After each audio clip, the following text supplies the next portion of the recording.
Awesome. Hello, hello.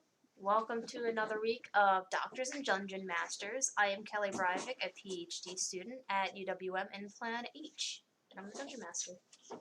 Hi, I am Corey Hernot. I am also a PhD student here at UWM, but I am in Plan C, Poetry. I know, put your way. But I am playing, but today I'm not a poet, today I am Franz. Franz is kind of a poet. Yeah. He's a poet with a sword. Yes. That's the one thing he's poetic, yes. Hi, I'm Leo Zeller. I'm a PhD candidate in the Nice pedagogy program. I play Alabaster Crane, otherwise known as Ash. And I am terrified Yes. for this session today because our DM has been sending cryptic messages and asking us cryptic questions about our character. Who do you love most in this world? I don't even know. I am very worried for Ash's sanity today. I feel like if this game had a sanity mechanic, that we would all be well down. well down the road of insanity by this point. We'll see. We'll see. And last but not least. I'm Eric. I'm in Plan H. I play M. Woo. So, can I get a recap of what happened last week? Explosions. Yup. Franz being Franz. Those can happen regardless. Franz being Franz, as far as Ash is concerned, it's all your fault. I find You it did something. interesting, And it made because this is something I noted last night and the week before. Whenever a group of players is asked to give a recap, they never start from the beginning. That's because we gotta backtrack, man. No. They always go for me. I always think what was the first thing that happened. So even when I'm a player, but you guys the first thing, the explosion, which is very late. And then last week. With you guys, we killed a demon. It was that was the last thing you did. But it was the biggest thing we did. Yeah. I actually have a theory on that. Privacy recency? Well, when we summarize things, we're not supposed to summarize chronologically. We're not supposed to narrativize plots. We're supposed to focus on main ideas and key points. And there's nothing more main than a fucking explosion. Which happened because of a demon.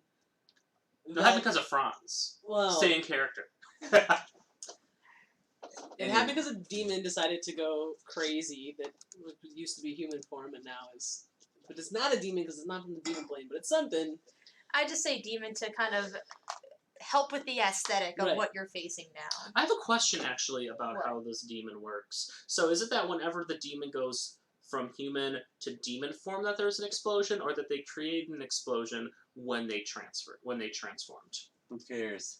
I'm curious. I'm trying to understand lore here, so that when we're 200 episodes deep and people get really invested in our mythology, they can have these conversations answered, so they're not sitting on their secondary podcast to our primary podcast wondering about that. You want to put in the time for a second. Here's the chronological recap. Okay. We finished up our final job for the captain of the Paladin Order that has been kind of keeping peace in this area. We flew back with a prisoner of war. Prisoner of war. There was no war. There's no. Well, there's a war between the living and the undead. Well, yeah, they're not a prisoner of war because they don't have rights. Yeah. Boom! No Geneva Convention in Taizhou. As evidenced by the way we sometimes seem to treat our... Okay, but if you have a Nazi, you kill them. Anyways. And we've learned our lesson now. The last time we would let someone live. Anyways. Let's do the recap. Anyways, so we flew back with a prisoner who was kind of promoting necromancy, which is obviously the thing that we've been fighting against the longest. Who is the Fist? She's the leader of the Fist. We had a conversation with the captain. We discussed my character M's backstory and kind of figured out what our plan was moving forward in terms of the Ice Queen. And then we got ready to kind of head out. And then while we were talking to the captain, Franz kind of snuck off and decided to engage with the prisoner a little bit. Prisoner then activated some sort of magic that turned them into a giant demon, but not a demon really. And then we banished it. We had 1 minute to get our shit together, Yes, and you now it's back. Yep. No, actually, no It's pop. not Because yet, there's an audible pop when it is a demon. So it's not a demon because it's not from the those planes. It's somehow it's Probably a human. came along on the comet, so technically from our plane still. Yeah. That's what Ash is imagining at this point. Yeah. So, I had that look to you. I have an idea about what you're gonna do, but I'm probably wrong. What? I'm not gonna tell you. I want to know. No, it's too okay. bad because I'd have to give okay. away pieces of my backstory that I Right. won't. Okay. So then we'll save that for the after. And away we go. All right. So I'm going to say that since the creature is incapacitated, and this is, spoiler alert, this is the first time it's happened, so they're still trying to get, used to this new form. I'm going to say you will all have a surprise round on it when it goes, but you're all acting at the same time. So anything that you learn about this creature, you So can't. we have to decide now what we're doing. Yes. Is essentially what you're saying. Yes. Should we roll initiative though? Yes, we should I still thought we roll already initiative. rolled initiative. I didn't save it, so please roll initiative. Cool. Oh no! Poor. I got a 24. Okay, 1 second. And Ash? 25. Okay, 1 second. Rolled a 17.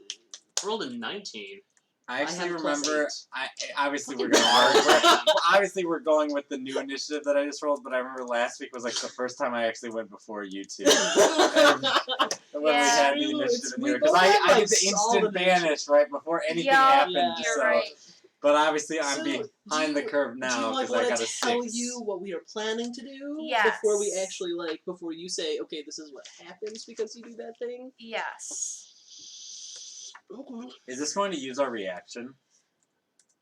No, this is you get your full turn. Okay. It's and just then, okay. It's a real surprise round. I thought Yeah. because normally I thought it might be like a held action, like it all happens at once. no, you and have then, a whole minute to plan. You know when she's coming back, and you are the one that cast it, so you would relay, they are incapacitated, they can't do something, so when they come back, And last time I attempted a spell and it did nothing.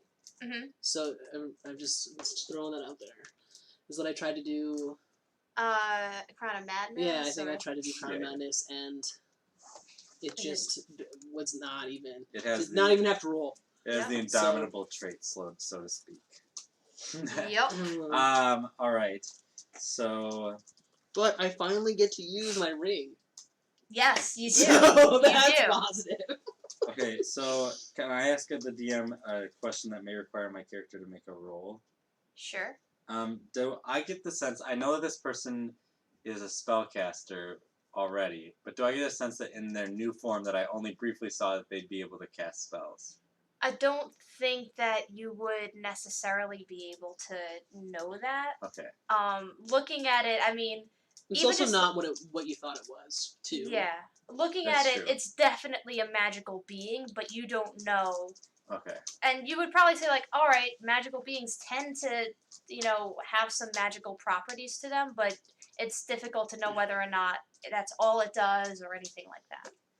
Alright, so I'm going to conjure up a longsword and get in a melee range with where the beast is going to apparate. Okay. And I'm going to get off of Diana and I'm going to tell her to hide. Okay. So and this come is Diana. I'm telling her to come if I call, but otherwise, to stay out of the, far enough away that even any AoEs wouldn't hit her or anything like that. So then I'm just gonna put her up here. Yeah, that's fine. And then what will you do? I'm gonna just slash twice with the longsword. Okay, Ash, what are you doing? We don't do flanking in our world, so there's no point in doing anything. I'm gonna attack it. Should I roll? With what? So this depends. If I hit it, I'm gonna use Venomous Blades, which turns my stuff into a magic weapon. Okay. I'm And gonna hit that thing. okay, with what? My sword. Okay. The mustache sword? Yeah, my shadow blade. Oh, yeah. Oh, I should probably be Also, there are third, 4 Franzes It's a Oh, yeah. fawn's eye. Oh yeah, you did Right. declare that. So just remind me what happens when Yep. it tries and attacks you. All right. So, Wait. Could I possibly cast a preparatory candle? yes. One sec, I just need to look up the spell Earthen Grasp then. What See? is it? Earthen Grasp, which creates like a earthen hand. I'm wondering if I could place it like there, so like when it pops back, the hand can like grab them. But I'll just double check because I'm. You choose a 5-foot unoccupied space, medium hand, contact soil. Target must make the strength. That's larger than medium, isn't it? Yeah, it is 20 feet tall, which I'm not sure if it counts as large or giant. Extra, yeah. Giant, It probably. doesn't say anything about the size of the creature. It just says the hand is medium size. Right. But just like imagine my hand trying to stop a horse. Times 5. So you could do it. I mean, there's no Yeah. reason you can't do it. Yeah, it's just a strength. Yeah, it's strength actually- checks. oof. So I assume it's large, so it's easier to make a strength check. It's but it's between huge and gargantuan. Okay, well, Wow. Because it is literally 20 feet tall, so it says 20 by 20 or larger. It's not 20 feet wide. Right. So, like, How okay, wide I is won't. I won't do that. But I do have the cursed shield. Remember? yeah. it? Like, Click how many on. 5-foot squares does it actually take up? 4? I would say so. Like, I was trying. It's going to be taller than what that is, but I would say it's like 10 feet wide by 20 feet tall. So. Because I just got armor. That's how that happened. I'm Yes. at 19 now. Wait, what and kind I'm of armor buff, is? bro. Are you? I got magic armor. It's a blue shirt with chain Alright. embedded. Yep. I just bought it from the. Do you smith. wield a shield as well? No, because I get AC from wielding dual blades. Oh, okay. But yeah, because the blade axes. Anyway, All right. So it pops in. Make your attack rolls. all the same time. We'll go one by one, but Oh, okay. I'll just roll.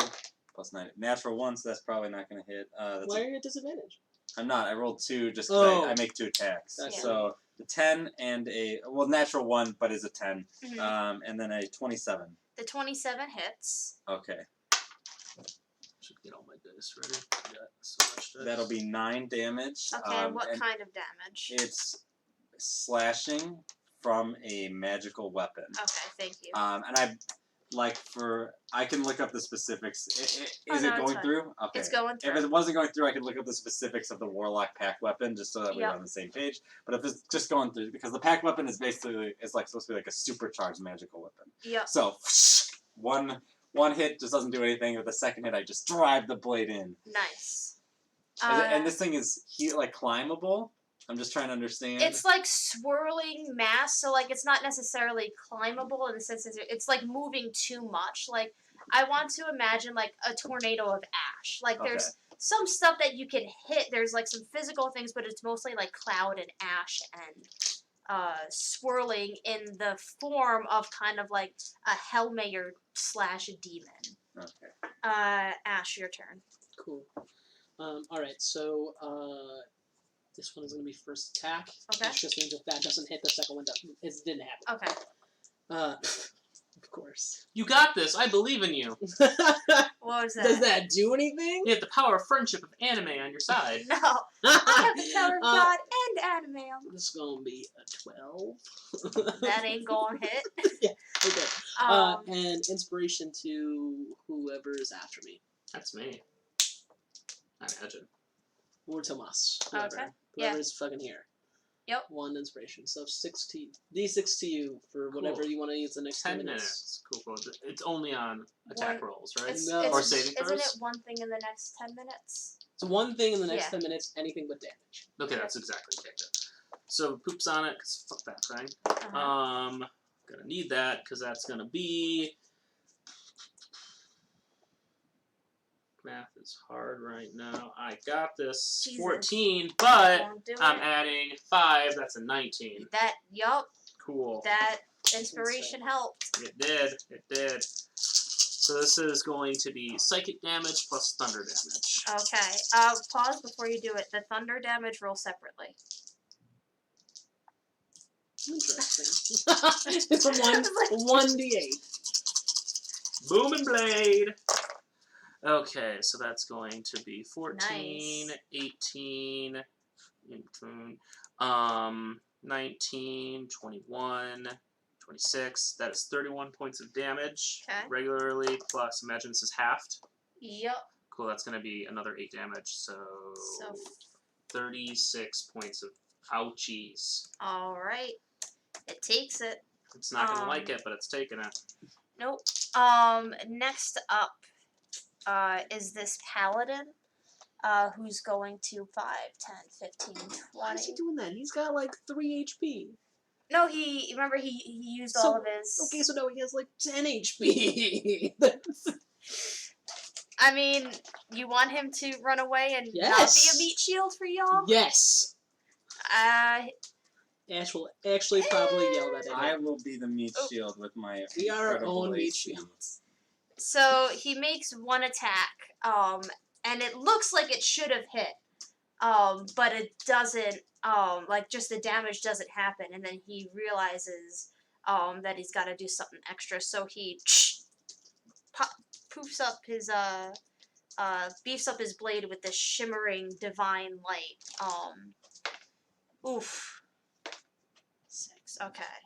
And you watch this divine light hit the shadow after the first attack just did not work whatsoever. Mm-hmm. And it lets out kind of like a large whistling hiss from the sheer brightness of the light, and it looks like it got hurt a little bit more than you would expect from that second attack. Damn! And Tomas is going to dismount, and 5, 10, 15, 20, 25, 30. I get that mounted combat feat. Yep. And Wojtek's going to move up, and these two are going to 5, 10, kind of ready and stop. Get ready to stop if the Shadow Demon moves forward. Is that an accurate representation of the Shadow Demon, or is it just to like give us a sense of scale? Sense of scale, it is double the height, same width. Dope. All right, now we're back to initiative order. Ash, you are up. Cool. Again, green is first. God damn it! It's not gonna hit. Action surge. Hell yeah. Better. It's gonna be a 23 and an 18. Okay, both hit, Or 24 and but an I 18. need to know whether or not it's a magical or non-magical weapon. Yeah. Okay.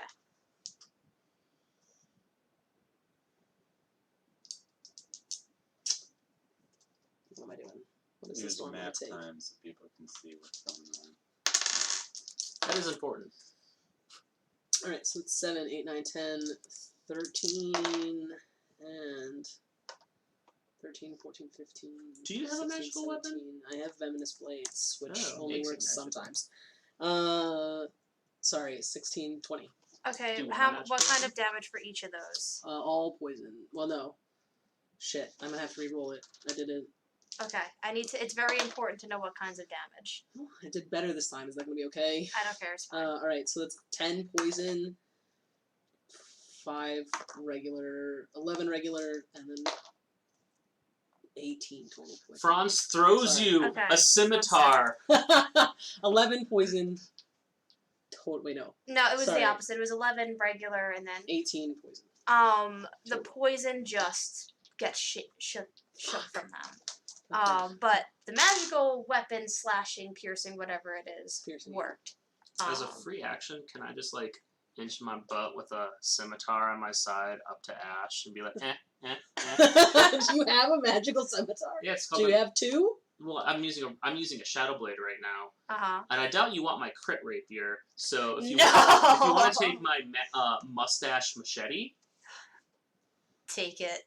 What is it? oh, You haven't we'll talk seen it about yet. this later. Yeah. But as a Okay. free action, can that just be a thing? 'Cause Yeah, I think this is you adorable. can nudge your right. machete over to Ash. Okay. It's a club. I'm booty dancing with Yeah. Do you take it, Ash? Yeah, I do. Okay, Yes. roll a d20. you. 4. What kind of mustache does Ash get? Oh fuck! It's gotta be handlebar, man. Oh, it's totally. It's like those like old tiny pencil stashes, but imagine Oh, Ash is pretty man. unkept, so it just doesn't look good. I dig it. Franz, you are up. Okay. Attack it. Does a 22 hit? Yes, it does. Cool. I'll roll separate for Booming Blade, but Mhm. 11, 16, 17, 19, 5. That is 30 points of regular ouch plus another. Do I go up or down? Down. Another 1 of. Okay. So that's 32 points of damage. No, 31 points of damage. So your crit sword, that one you take as much as you give. You For- triple the crit. In the third crit, you take that damage. So instead of the third roll of die, you take that damage, which is terrible for me because I would triple sneak attack. Yep. Next up is Menemery, who is in bear form. And right now she is there. I'm just going to say, like, off from the side, there are skeletons starting to make their way in because the wall because the came walls down. come down. Yeah, So I'm going to say they're going to spend their turn stopping the skeletons from That's totally legit. coming at you. And then Tomas is Which one's going Tomas? to. This is Tomas. No, it's not. God damn it. I'm really glad What that dice I is Eric? Just brought so in I know. The always look at D4 your Okay, ears. that's what I blues. thought. I They're just wanted to fun. make Yep. sure. And Tomas is going to send Wojtek to kind of just he ducks under you and just pops you onto his shoulders. And now you are on Wojtek. Ash would actually take the crit weapon if you offered it, because he will do more. Well, we'll save that. Yeah. Um, You got some help. and then Kurdu is going this way, and then they are all just kind of fending off the skeletons. Someone just from imagining coming just by. Franz is just like battle position, and then just between his legs there's That's- a bear head, and it's just like, oh, cool, this is what I'm doing now. But for purposes, all the Franzes are on the bear for the illusory aspect. Yeah. Suddenly. Ridiculousness. Next up is Hellmayer. And what she's going to do is she points. Who did the most damage? You did. She's going to point directly at you. What does she have to do when she makes an attack? She hits one of the She clones. is she. Okay. So she's attacking, not casting a spell. It was a spell. But it looks like right now she's just kind of pointing, and then she attacks one of the. Do I still have to roll to hit the? Because they still have an AC. Yep. That is an 18. Does that hit? Does it? But Okay. as a reaction, I'm going to attack because I have Yes. Sentinel. You Jesus. can. But it's What? attacking you. No, it's not. It's attacking a separate entity. What's the separate entity? The My clone. clone. They have their own AC, their They're own their stats. own people. Yep. Okay.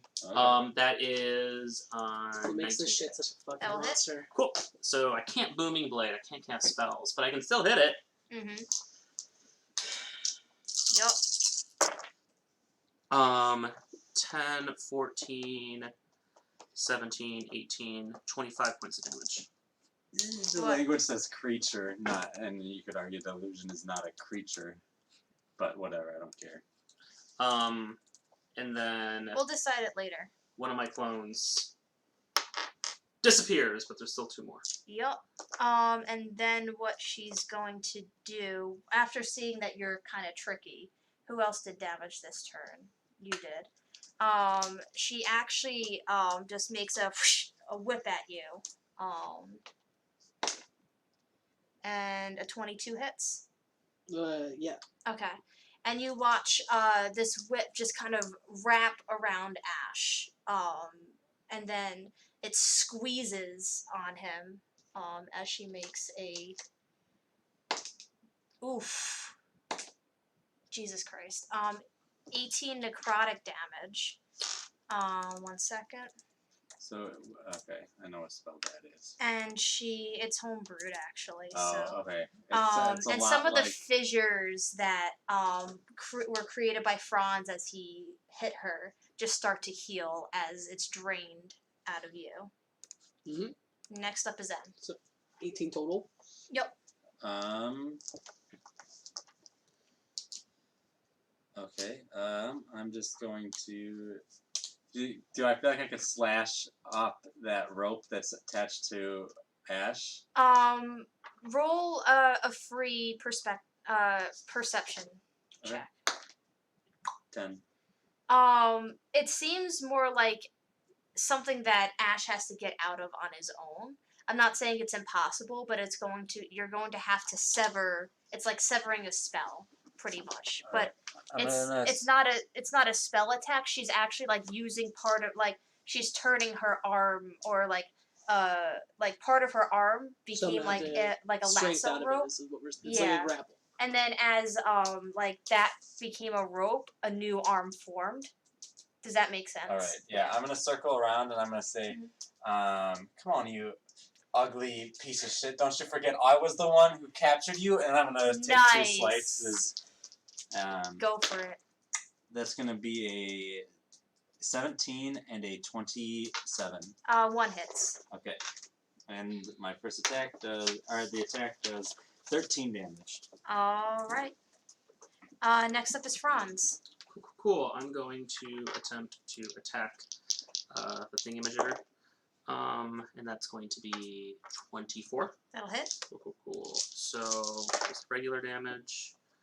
That is 12, 17, 18, 25, 30 plus 30, so it's 33 damage. Okay, 1 second. All right.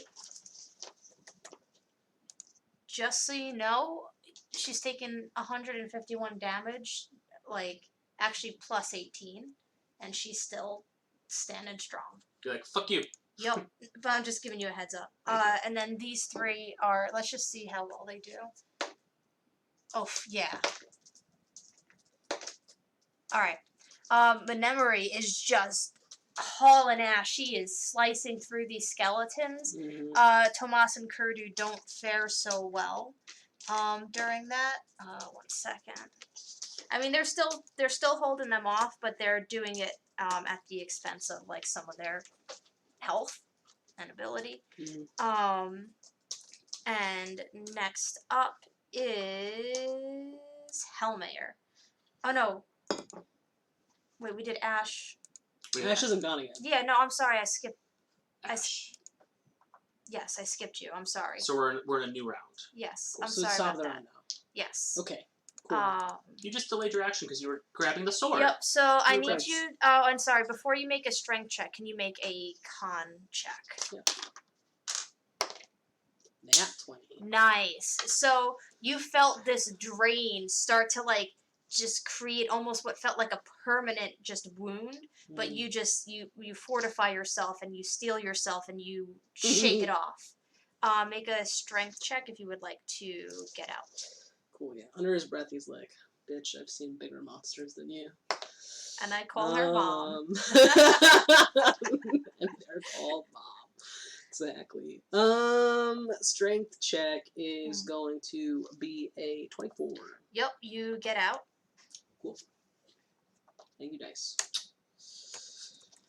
You know, it's not always best for like the attacking, but man, when you need it not to die. So am I on the ground now, or am I still? You are on the ground. Cool. That does take your action, but do you have bonus actions you would like to do?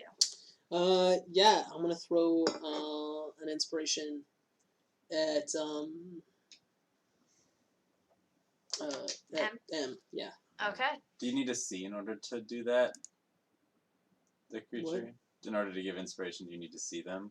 Because I'm on the other side of Helmir now, so you may not be able to see me. I think it's more of like see within.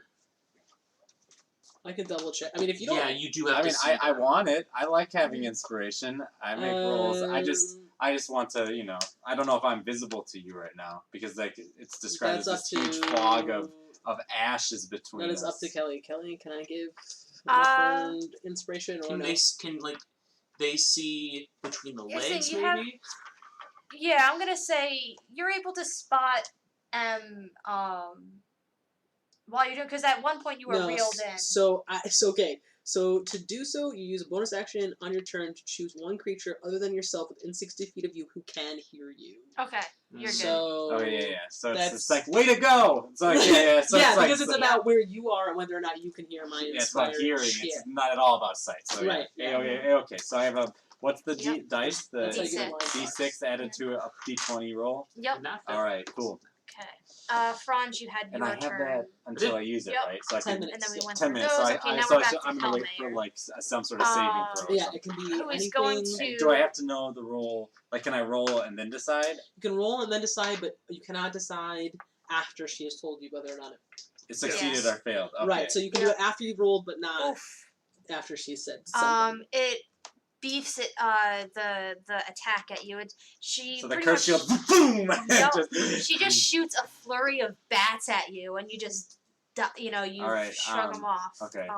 And then she's going to try and shadow whip you. God! And you duck out of the way. That was disadvantage on the attacks if What they're is the evil. weapons stuff?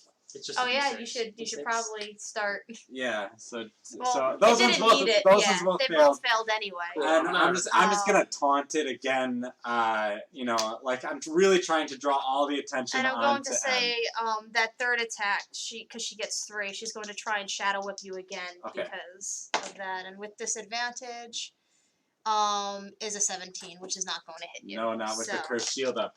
Yup. So the shield's just putting in work here, Yup. blocking just and ducking out of various blows. If I just like to note, if I ever get the sense that she's going to cast any AOE spells, I would like to cast counterspell. I'm literally saving my spell slot just Yep. for that. Okay. I'm gonna Yep. attack it as my reaction. Okay, That so- you can do because I am a creature. Yeah, and you didn't use your reaction this round. Yes, that's a 24. Yep, that'll hit. Go, Illusions go, are Franz. creatures. Go, Franz. Yup. And it doesn't say creature, it says target. Yeah. Okay, it says target. It's Well, you're so the target. broken. That's the thing, and they occupy the same space. So it's tricky. It doesn't really matter. 10, 12, 14, 21, 26 damage. Okay, 1 second. I find that different sites have slightly different explanations of things. I assume And the players spell's are mirror like image, super right? pedantic. Yep, mirror image. Yeah, pedantic. you've seen M cast that like a dozen times. Yep. That's how I learned it. Yeah. And this paladin. Oh wait, you went. I have not Okay, taken you my go. turn The Hail Mary after just Helm. went. Yep. All right. So I'll just do 2 more slashing attacks. Yep. Okay. So the lower is 22. The higher is 26. Both hit. Okay. That's gonna be 8 plus 12, 20 damage. That's Sounds 2 good. slashes. As she's now focused on me completely, and I'm going to use my bonus action to heal my friend here. You heal 6. Cool. Nice. And then I'm gonna just free action, just continue to come on, you're so big. It's gotta be easy. I'm like crushing an ant. Come on, you know. Next up is the Why paladin, are you pulling aggro? who is going It's to disadvantage make all attacks against me because it's 2. evil. Oh man, he crits on one of his attacks on Hellmare. Fuck yeah. 1 second. Oh, that's a D10, my mistake. So, okay. So the what's it called? The regular attack just whiffs it, but as he's using his divine channel divinity, he's able to get some beefy radiant damage on this motherfucker. Love 1 radiant second. damage. Only one And we're step back to the above top with Ash. for my love for. I hope Psychic someday damage. something does radiant damage to me. Oh, I'm really excited. for I'm that. resistant to. That's all. I just take half Yeah. damage, but You're I'm like the only person in the world resistant to radiant damage. Green is first, and it is my rapier. I'm gonna have The the mustache No, machete. it's a machete. yeah, machete in my offhand. Okay. God damn it, 6s, yo. No good. All right, Franz, you're up. Cool. I mean, it's huge. It might have a relatively low. I want- AC. does I it guess have a toes? 17 didn't hit or something like that before, so maybe. I don't know. It's like Casper at the So bottom. even with, Okay. I guess it would be 15. Doesn't hit. Still, yeah. Okay. That's going to Sometimes, be a like 23. giant Yep. skeletons have a really low AC, Booming even blade though they're second. really high CR. Right. That's a 14, 16, That's about, so it's like a 19, buttload of 22, life points. 22 plus 24. That's going to be 29 damage. Okay, did you have the booming blade? Yes, it did. That Okay. went from 4 to 2. Sounds good. 1 second. Roll these separately. Okay, next up are the 3 holding off the skeletons. Memory kills it. Tomas sucks, and so does Kurdu. Holy shit. So now what's going to happen is they're going to get pushed back, and we've got skeletons in the mix. Question for the DM. So, alright, so I have this cursed shield permanently affixed to my arm. Mhm. Would I be unable to wield a longbow? Yeah. Yeah, I Okay. would say so. And if it was a buckle, I would definitely argue in your favor. But it's a shield. Yeah. Yes, no, that's okay. I just was double checking Yeah. so that that way I know what I can do to help assist these fine fellows. Yup. And next up is Hellmayer, who's going to make 2 whips, one at you and one at the paladin. Cool. Paladin hits. You does a 19 hit. Does not. A 19? Oh yeah, because you got the. Dude, Yup, our I ACs forgot- are stupid. I forgot about that. So you watch We'll her. have You shield and Dude, 19, 21, 22. That's what we're working with right Yup. 23. now. 23 because 11, And all attacks have disadvantage. 15. the evil. Okay, 1 second. Just- You watch the paladin go limp as she just sucks the life out of because he it. was stupid enough to go up against her. That's his problem. And she looks slightly better than you last saw her. And then you watch her use her bonus action to start to charge up something for next time. So you get the sense that next time she goes, you probably want a counterspell. Okay. Reaction. Just because you specifically said. Mm-hmm. Does 26 hit? Yep. 10, 14, 17, 19. That'll be 23 points of damage. I'm so glad I picked up Sentinel. 262. 1 second. Alright, next up is M. Alright, same deal. Okay, so looking at those people, how dire are the people who've been pushed back? They're looking, do a perception check. This will be kind of like a 5. Ouch. Okay. It's very hard to tell. But they are both, they're warriors, so even if they're, hurt, who knows, they also know how to heal themselves. They're Alright. also paladins. Yeah. I'll take 2 more slashes at the big boss there. Mm-hmm. 17 and 18 naturally, so Yep. those are going to be like Mhm. 26 and 27 Yeah. to hit, and double 7s on the dice, so 14 plus 12, 26 damage. That's approaching some bronze levels of damage right Yeah. there. It is. I've 2 actually more been rolling slashes. pretty low for my damage. All Just dealing right. 20 damage a turn. Paladin makes a death Are save. you casting Shadow Blade for your damage? Yeah, 2d8. I did not know that was a concentration spell. Yeah, it is. That's so weird to me. It doesn't Yep. seem like it should be a concentration spell. Mirror Alright. image also concentration? We are No, mirror image is not. back to the top with Ash.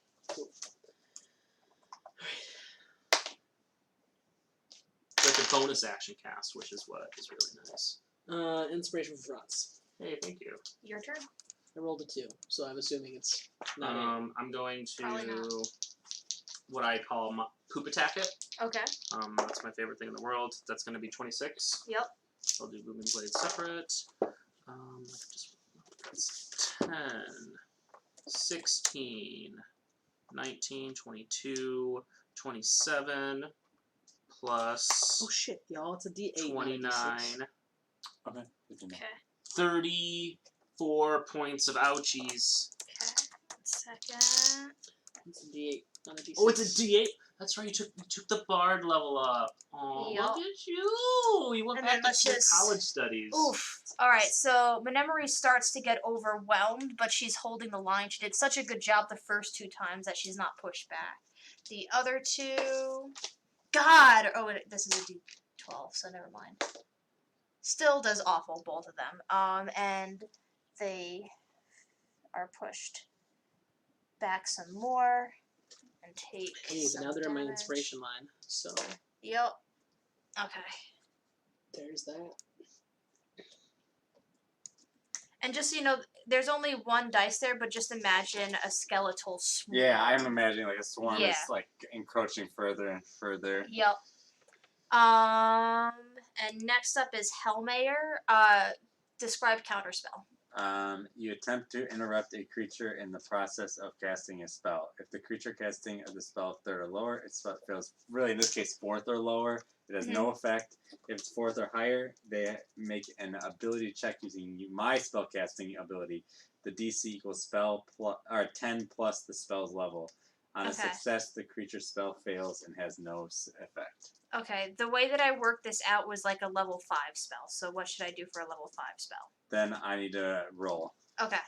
It's kind of. I'll say one thing that's just a little lame is that I'm casting it at 4th level. Yeah. What's the highest you can cast a spell? 4th level? Yeah.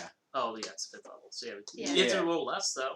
Well, no, that's the thing that when you use a 4th level spell, you don't get any advantage. Like it doesn't matter if I cast it as a 3rd or a 4th if it's a 5th level spell. Because it's still the same effect, which I find to be lame. But here we go. Yeah. The DC equals 10 plus the spell's level, and it's my. Okay, so wait. This is really weird though. Make an ability check using your spell casting ability. That's just like my charisma. Yeah. Okay. 17. Nice. So you watch.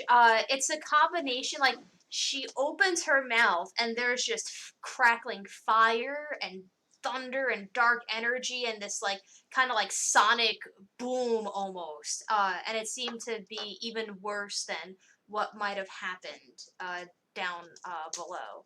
And you just make her swallow it. What's almost. the matter, cat? Got your tongue? Nice.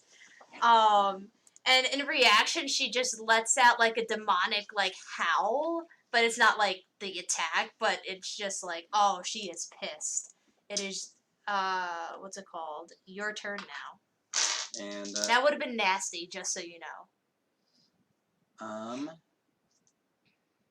All right. So I feel like I want to make an bonus action, entire sorry. set of spells that are just for I'm support characters. going to Other than that, Give attack like a first spell that attack with the gives one of sword. your allies a spell at whatever That's an level you 18 cast. to hit. Yeah. Like, Okay. or like because you So that'll be 10 damage. Okay. Bonus She's action. not looking good.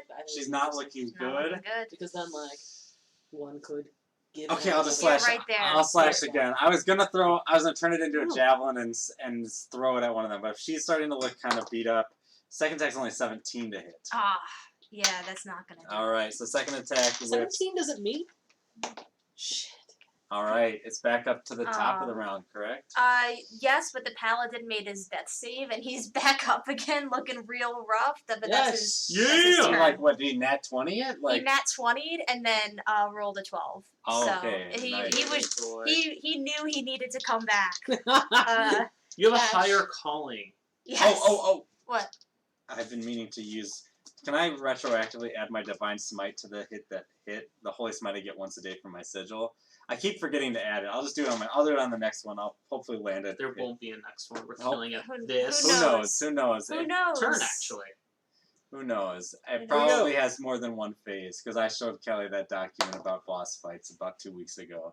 I'm so sorry for you and your mom. Why do I do this to myself? Share all the good documents with Kelly. Yep. Does an 18 hit? It hits. That's I think the And Yeah. the second one does not hit, but that's okay. One. Okay, so assuming the poison just does nothing, I'm just not gonna roll it. 5, 6, and 8, 9 points. Literally the hit. Tell me how Ash carves it up. It had 350 HP. Hit exactly 350? 3 rounds. We did that In 3 But rounds. you also had a surprise Oh. round. You stopped the big attack from her. Right. She also she was supposed. She gets 2d12 life drain plus if you fail your con So she check, had, she like, gets a drain Like a even body? more. It's just imagine like a vague swarm of ash and shadow in the vague shape of a Ash person. is a part of it? Shut the fuck up. In the vague shape of a like person, but it's also got like demon eyes, and whenever it opens its mouth, it's just dark energy. So I don't know. I feel like Ash would go in for because he's pretty low compared to how tall this thing is. So like gutting it, but I imagine the ash just like falls Ash on ash on ash on ash on ash. Yeah. Except ash. Ash is now covered in ash. Okay. So I wrote something. Oh, cool. There's a second phase. God. As you expected. Yeah. Because I love, it's actually a combination of what you sent me and also like JRPGs where I'm just like, it's It's so like much... that new meme, like the what, where it zooms in on that woman's face. I don't know that one. Oh. Ooh, Okay. I'll pull up the meme that I'm exactly thinking of. I'll let you guys do this. Okay. As the final blow strikes through the colossal demonic form of what was once Hellmater, a piercing sound like a whistling kettle grows, starting at a whisper until it's almost deafening. The shadow disperses with the force of a small tornado whipping across as it loses shape, form, and power. As the remnants of shadow whip around you, please make a Constitution saving throw. I'll take it. Ooh, alright, so I have rolled a natural 18 plus 3, so a 21. Okay. So I'm not going to add the D8 inspiration die, because if 21 doesn't save, we're fucked. Like, it doesn't matter at that point. 12. Okay. Those who rolled under a 15 take 12 psychic damage. 12 psychic damage? Those who pass... Yup. Those who pass take 6. So it was a save for half damage. Okay, that's actually the first damage I've taken. Oh, did it have disadvantage? I know it did. No. I know it was a save. You feel the shadow invade your mind, pushing deep into your memories, emotions, and parts of yourself that you may have even refused to acknowledge anymore. Oh, fuck you. This is not really... Ash. Oh man, if you make me do what I think you're gonna make me do, there's gonna be... Yup. Ash... Let's wait until the you end do of the thing. the cutscene. Uh-huh. Ash, the most perceptive of your group, you notice the remains of the shadow take multiple smaller forms in front of your allies. In front of Tomas forms the figure of Franz, except made from shadow with piercing red eyes. Dope. Similarly, the form of Tomas the Franz appears with Tomas. Similarly, the form of Tomas appears in front of both Franz and Kurdu, with similar hellishness. Tomas is so loved. Yup. In front of a slender female figure appears in front of M, with her face crackling. Who are you? It's like when you pause. It's when you pause the cutscene. You're just like, who is this? I can't remember. And then what's it called? A male figure appears in front of Menemori, wielding almost the same exact axe that she has. But Ash in front of you is nothing. Instead, a shapeless shadow just consumes you. So 1 second, I'm just gonna pop that here. 1 second. We'll get there. I gotta play the music. I had to Music prep. is the best. Music is the best. And you know you're standing and you could feel the sword in your hand, but a song begins to overwhelm you. It starts faint in your ears, but it's unmistakable. One of 3 that were written by you. Oh, fuck you! That haven't been played in years. A tune pulled from a part of your memory that you had long since tucked away. Let's roll another initiative. I just want to make one clarifying note. And only you can It was hear a natural 20, then it went down to a 2. No! 19, 24. I got a 24. Franz is actually the most perceptive of the group. Ash is the most insightful of the group. Oh, sorry. What's your perception? That's my... My perception is like a +9. That was my mistake. It's totally true. I just wanted to tell it through the perception of one person, so... But my persuasion is a +8. You used that like what, twice? What did you get? 24. Okay, 1 second. Is that you? No. I played on the ukulele more. And banjo. Anyway, and what did you? 26. Alright. 12 and 18. Fuck you, Bart. Jack of all trades I'm is the most four, broken by the ability in way. the game. Yup. Okay. You are still last. That's okay.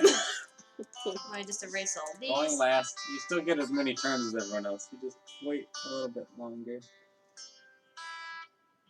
I guess technically I lost a turn in between these two because you guys did the damage or whatever, and then But whatever. All right, So Ash, what do? You are surrounded by shadow. Oh, guys, I don't really know what to. Yeah,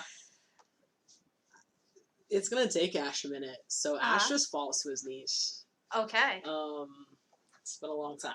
Yep. Luckily, no one can see you. You're Just literally in a shadow. In a So shadow. you're losing your shit. He's in just losing the shit. Yeah. Okay. Franz. I look back behind me, and I'm like, okay, cool, he's still here. This is no longer scary. I'm like, okay, Demon Tomas, let's go, baby.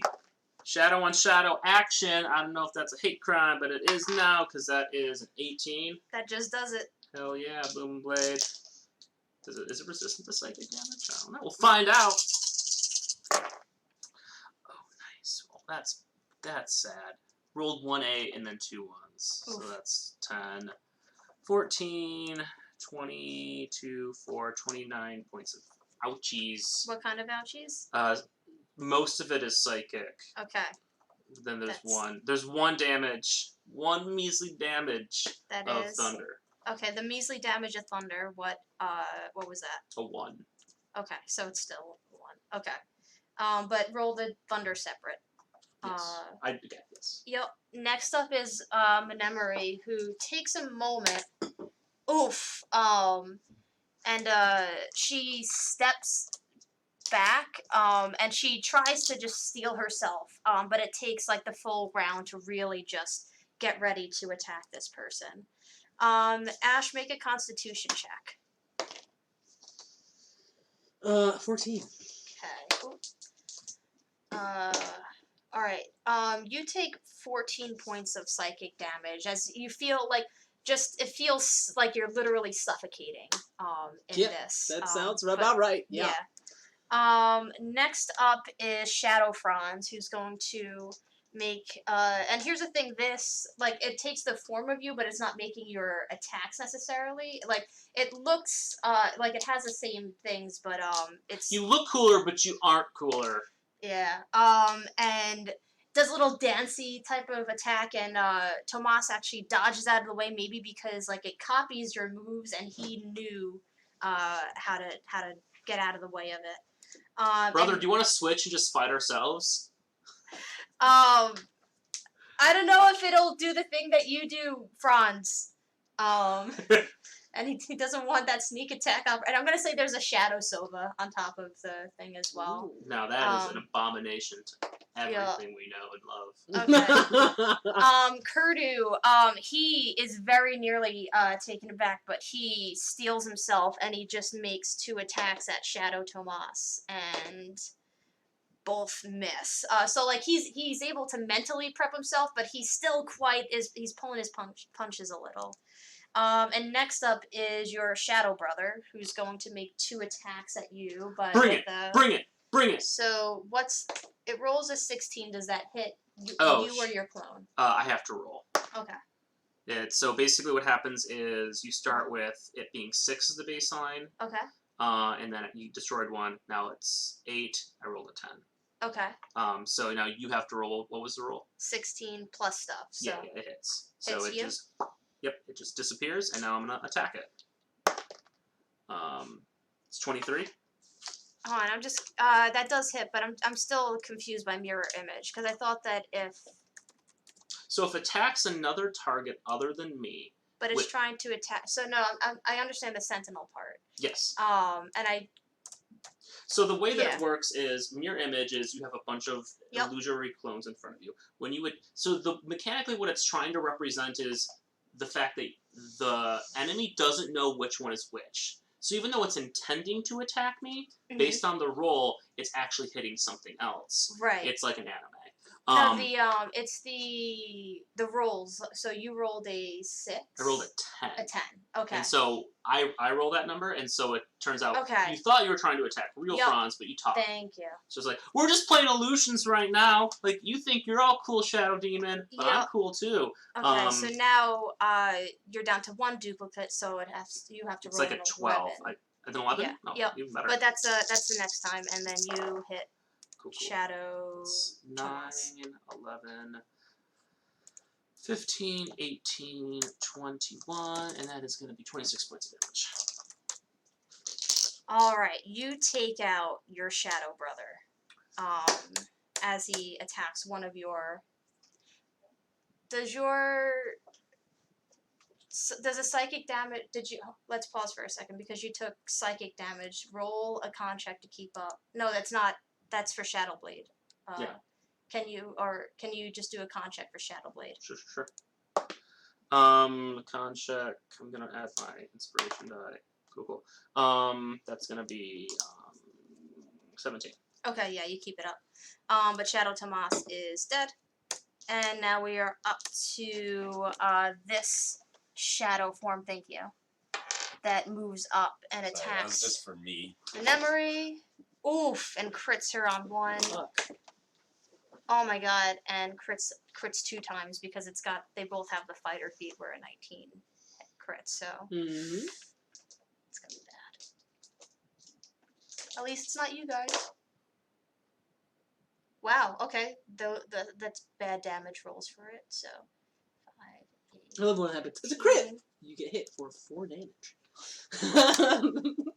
I shared a video with Kelly Yup. yesterday about like a different way of doing it, where instead Okay. of rolling like 2d8, And, what you would do is you like roll Yup. 1d8 and you add like the max damage plus that. So you always do more than than your normal max damage on a crit.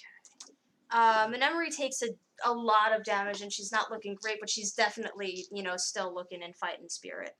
I assume I can't see out of the shadow either. Yes, you can. I'm more speaking for those two. Not that you can see from the backs of your heads, but... and then next up is Faye, Shadow Does she Faye. have disadvantage? Yes.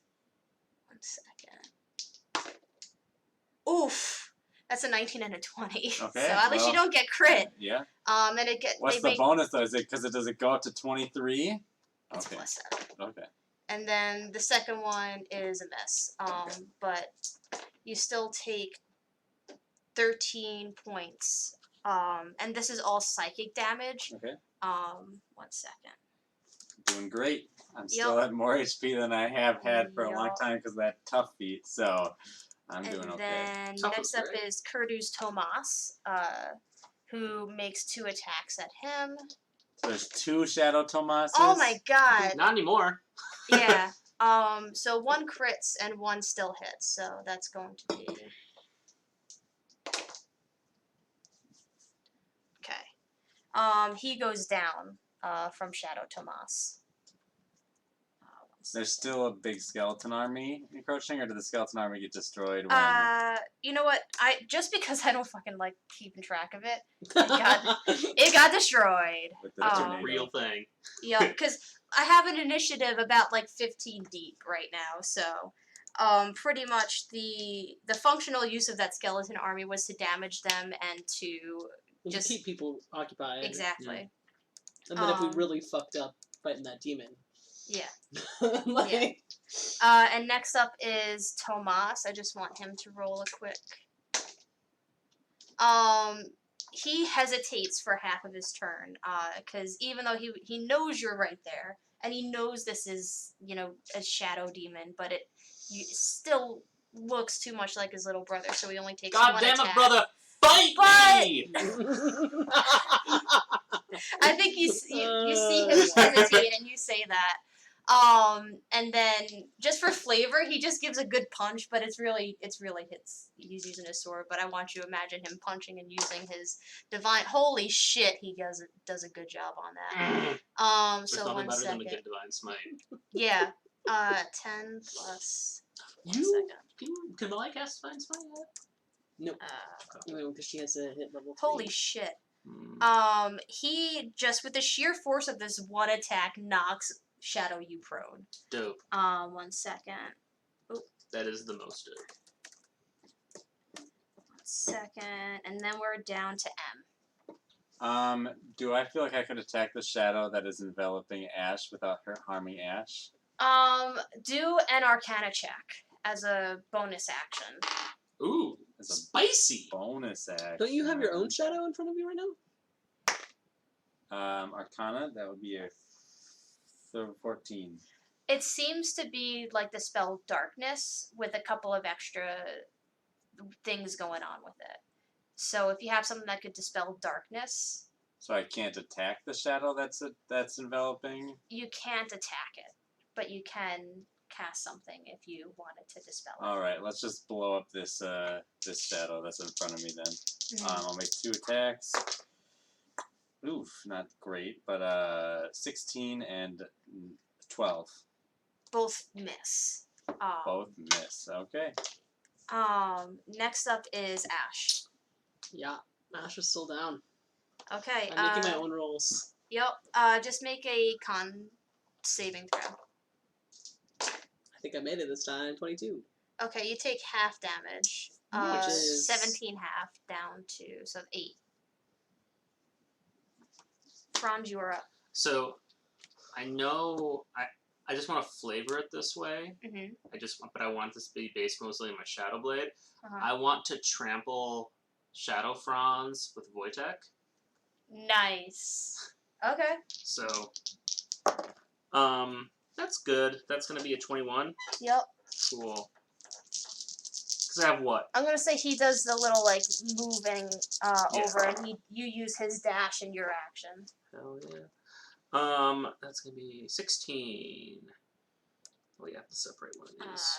1 second. Cool. So it's 16 plus. No, that's 12. Now it's 16. 19, 27, 32, 33 points of damage. Okay. You just carve right through Shadow Franz. I knew I could defeat myself. This is a test of my own ego. Goddamn. Next Come up with me, brother. is Menemery, who is going to make 2 attacks at her shadow person. And hits both of them, thank God. I'm also gonna follow you. 1 second. 4. Wow, that's a 10 and 11 on a d12. That's beautiful. Wow. And knocks him prone with the force of that. 1 second.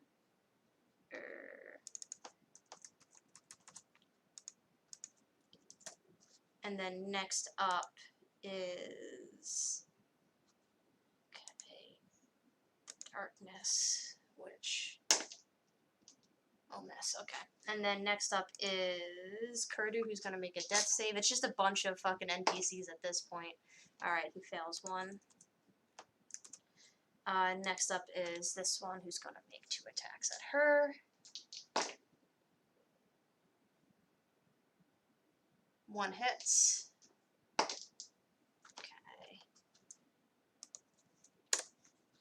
And then Faye is going to make 2 attacks at you with disadvantage. That's a miss, followed by another miss. That was a 19 and 20 on both of those dice, followed by a 4 and a 5. Wow, that's good. And then next up is Kurdu's Tomas. Who, 1 second, just stands and waits over him, just watching him lose his life, pretty much. And then Tomas, 1 second, this one's done. Turns and goes to make 2 attacks at that one, using his smite. 1 hits for...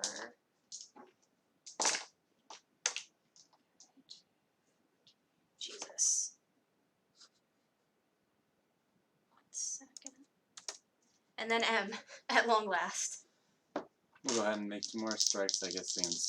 Do I feel like I could tackle Ash out of the darkness that they're in? Are they, like, grappled, or did they just You can't see anything, so you would not...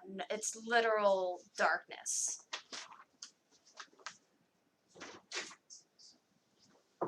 Could I activate my ring of X-ray vision? Does it... Because here's... I'm just I don't... Yeah, I just trying don't to know figure- if... I'm just So he might be able to. I mean, like, what are you trying to see? Non-magical light can illuminate it. Vision can penetrate.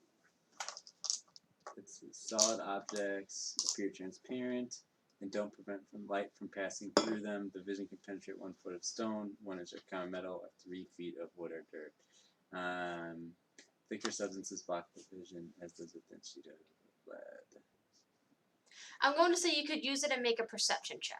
Alright, sure. I'll use it and make a perception check. 4. I mean, you see the vague outline of Ash just on his knees, but you can't really tell much beyond that. Alright, Emma's going to go for Ash Just to grab AOO, and just as pull a Does heads it up. get them. a attack of opportunity? Yeah. Take care of yourself, man. Take care of yourself. 18 doesn't hit, Nope. right? Yep. Okay.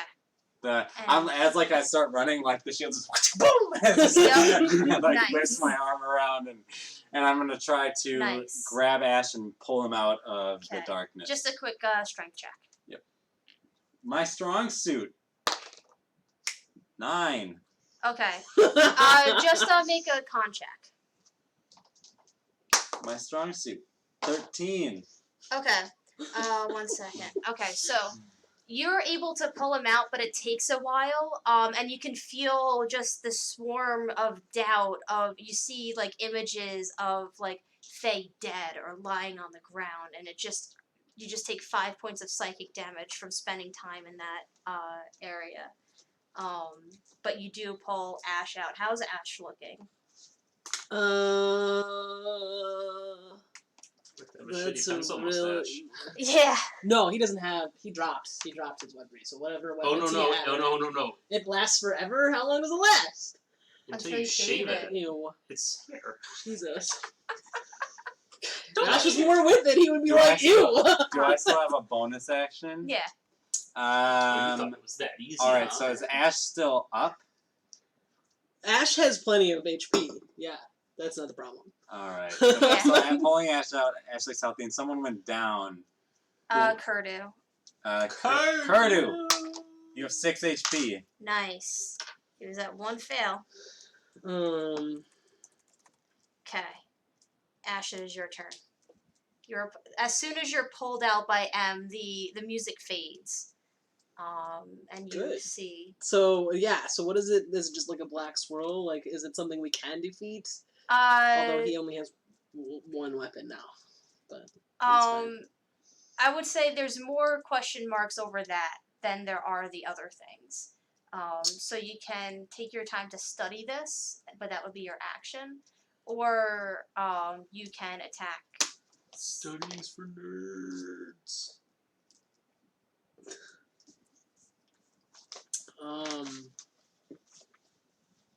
What's in range? You can move to anyone except this one. There's one right next to us. Yeah. That's Oh, that's true. the short little Asian woman. Wait. We have another. Hmm. Oh, okay. So the D8. Cool. Short little Asian woman. Mhm. What was that description given? I just described the figure in brief terms. So. Oh.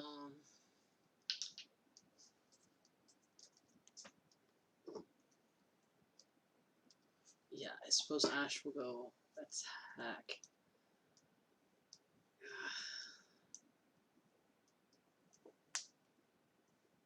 Well, yeah, whatever the shadow is in over here. D8.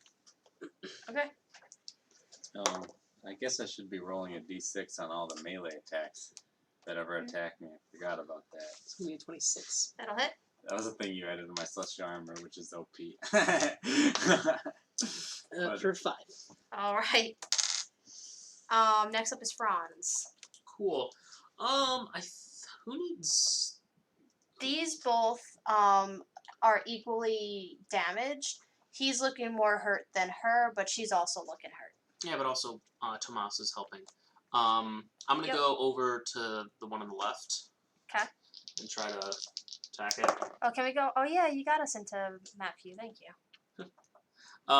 Does an 19 hit? Yep. Cool. I'll roll the Booming Blade Separato. No, that's not the word. If it's more than 15, it's done. Oh, I'm not gonna count this. Yeah, perfect. It's Okay. more than- I just imagined that just like, are they like corporeal? It's like mini versions of the shadow. So it's like the shadow dispersed and took this new form. Okay, I love that. So I just love. I Mhm. want Wojtek to like try to eat it, Oh, like nasty. disembowel it like Revenant style, and then it just dissipates and like Nice. it's like just dissipates in the shadow in its mouth. I also love that like it's fighting a werebear. You're on a bear, and you just bear up the thing that. I can barely contain how funny that Goddamn. was. I hate you. Next up is Menemery, who sees you do that, and you just get a "Brr," and then she. And I go, "Rrr." 5, Like, did I say 10, something insulting? 20, 25. What's up, 30, Johnny 35. Sporkles? Hello. Thank you, Sparkles. Sparkles. That's But I love- four. Sparkles. Did you ever watch Goddamn. Fan Four Stick? No. This is And what we have to deal with every Wednesday. I hate it. Used to be every Monday. Yep. She makes 2 Also, attacks and every just other Sunday beefs as the both of fucking them. DM. Next up is your darkness, Ash, and it follows you. Yeah, of course it does. Yep. And last Sunday was special too. Just make a con check. Let's not talk about last Sunday ever again.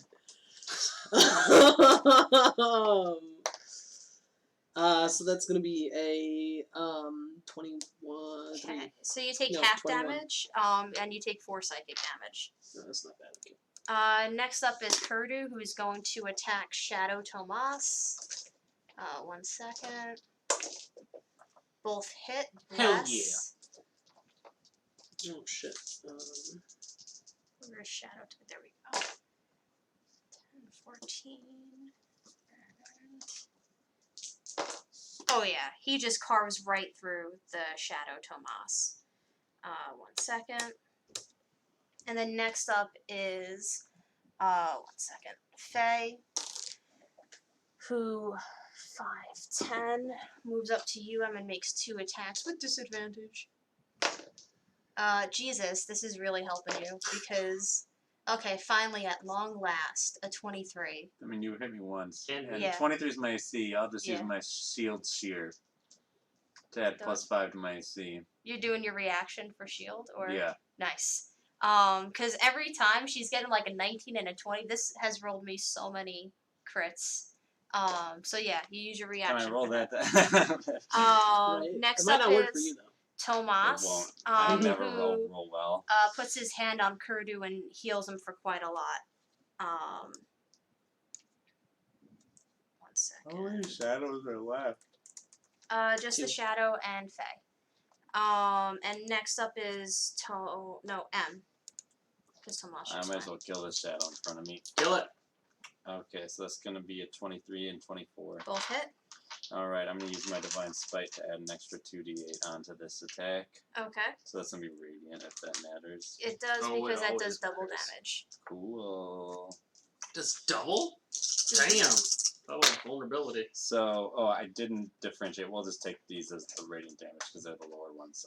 So, 2 Radiant damage because I rolled double ones. Oof. Um, Well, I mean, that's 4. Yes, and then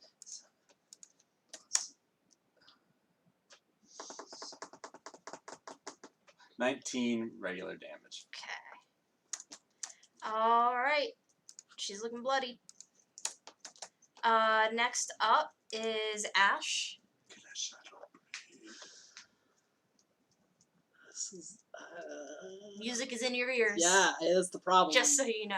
That's the problem. Are your is toes that- happen? No. So if I roll under a 15, I don't do anything. That's, Okay. That's what's going on. Just a con save. 16? Okay, half to 7 psychic damage. Franz, you are up.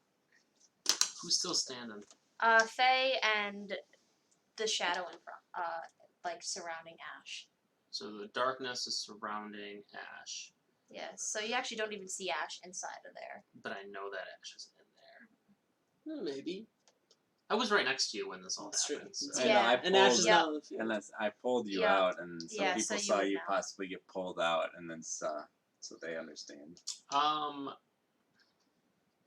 I guess I'll just go take care of Faye. I feel like So the that's... bear has 40, I believe, so 5, 10, 15, 20, 25, 30. Yep, you got it. Cool. And I'm gonna attack it. With 826. Yep. Woo, woohoo! That went far. This one's separate. If it's more than 22. 17. It's like 10. 14, 16, 18. This is gonna be half. Oof. 21, 26. Okay. You carve through Faye, and as Sorry for taking this away from Hey. you. Yay! That's All right. awesome. We'll get to that in a moment. Yeah. That's Yeah. good yes. for our discussion section at the Yeah. end of the Yeah, episode. if you want to stick with us at 4:30, we'll move into discussion. And because you brought this up, we will totally stick around or come back. It would always be Yep. cool. Or watch the VOD. We'll answer it whether or not you're Absolutely. Yeah, and so We'll walk you through everything if you stick around. We'll go like Step by step. step by Pretty step. much. Yeah, But yeah, because you've got we, 4 DMs at this table actually. Yep. right now. So And yeah, so in just over an hour, we will be talking about whatever questions you want us to answer. and we'd love to talk about that. yeah, Yes, we would. That'd be absolutely. awesome. That'd be so cool. As you carve through Faye, this shadow just I did the thing again. Dissipates the noise I make when I tried to stop myself in my head. I was like, I'm not gonna do it this week. I'm It's not not a gonna do it bad this week. thing. It's not And a then I bad did it thing. this It's week. just a It's okay. Kellyism. I know. But We all have our yeah, things. you just I mean, pop that shadow his thing away used to with. be the word Gucci. I still say He Gucci. does Not as still much as say he it. used to. Okay, well, that's not true. It is Have you true. been counting? I have. Have you been counting my Gucci's? I have. Because it was so weird the first time I ever met you, and now it's been like, I noticed. As the battle When you stop against saying this as multifaceted shadow demon Yeah. merged into different demons, just make a quick perception check around the battlefield. Ooh, that's a 20. Everyone? I'm gonna roll this Two. with disadvantage, 'cause- No, 23, sorry. 3. Franz, what do you see? Yeah. Also 22. Help your Okay. eyes and ears. All right. So you look out and you see, like where the skeletons were pouring in. You see Friedrich and a few other people using the spell that you saw him. Oh, you did not actually. That you saw him use. Dude's in what's- Ireland, y'all. Sorry. Oh, I just bless. this is awesome. I love that Thank you're you watching. so much for stopping by here. Y'all. We would totally love to talk to you about playing your first game. Absolutely. You see Friedrich and a couple of other clerics using that water spell that he used to stop the avalanche to build the wall back up to stop the skeletons from coming in, but it's taking so many of them because it's such a huge, tall, thick wall to rebuild. I'm gonna This is like call something out of Diana like to Dragon me, Ball Z. and I'm gonna run out or like ride out into the horde to start like creating like a distraction / attacking the horde of skeletons. Is there a Okay. horde of skeletons still trying to get in? It is, but it's slowing down now. It's kind of Okay. like, at the end of the Battle of Helm's Deep where like they're like, all right, there's just a few orcs here, just Mhm. kind of picking them off one by one.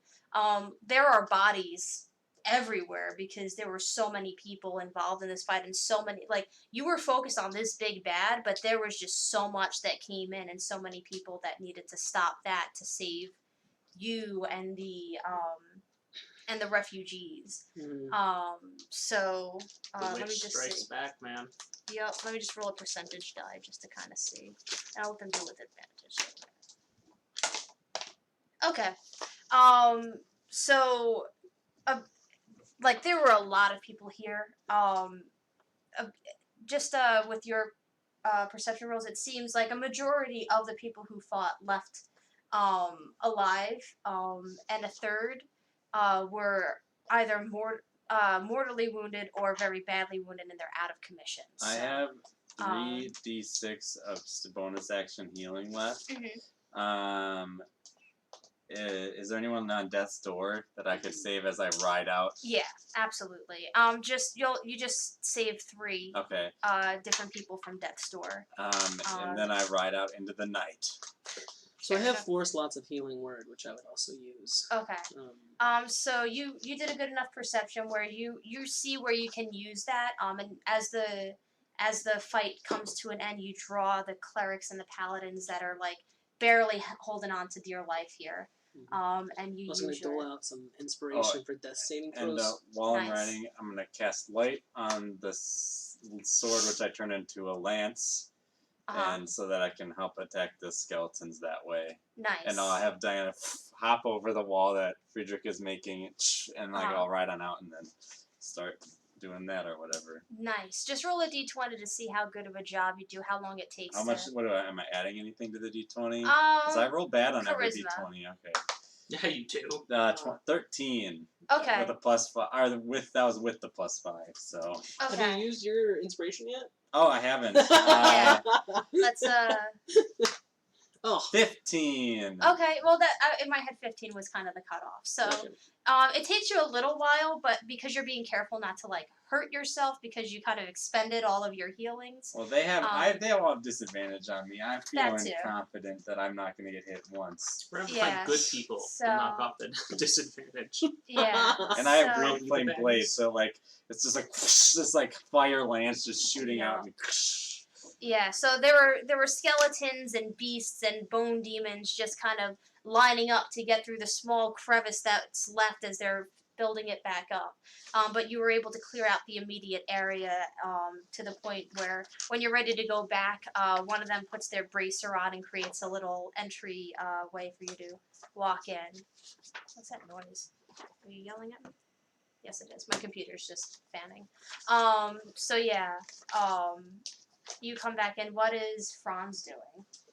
Oh boy, what is Franz doing? I think I'm gonna like brother pull Tomas on to Wojtek, and Nice. we wanna go go into the fray. Like I'll take the right side, he takes the left side. We're just mowing down Gandalf style. I dig it. I dig Shit. it.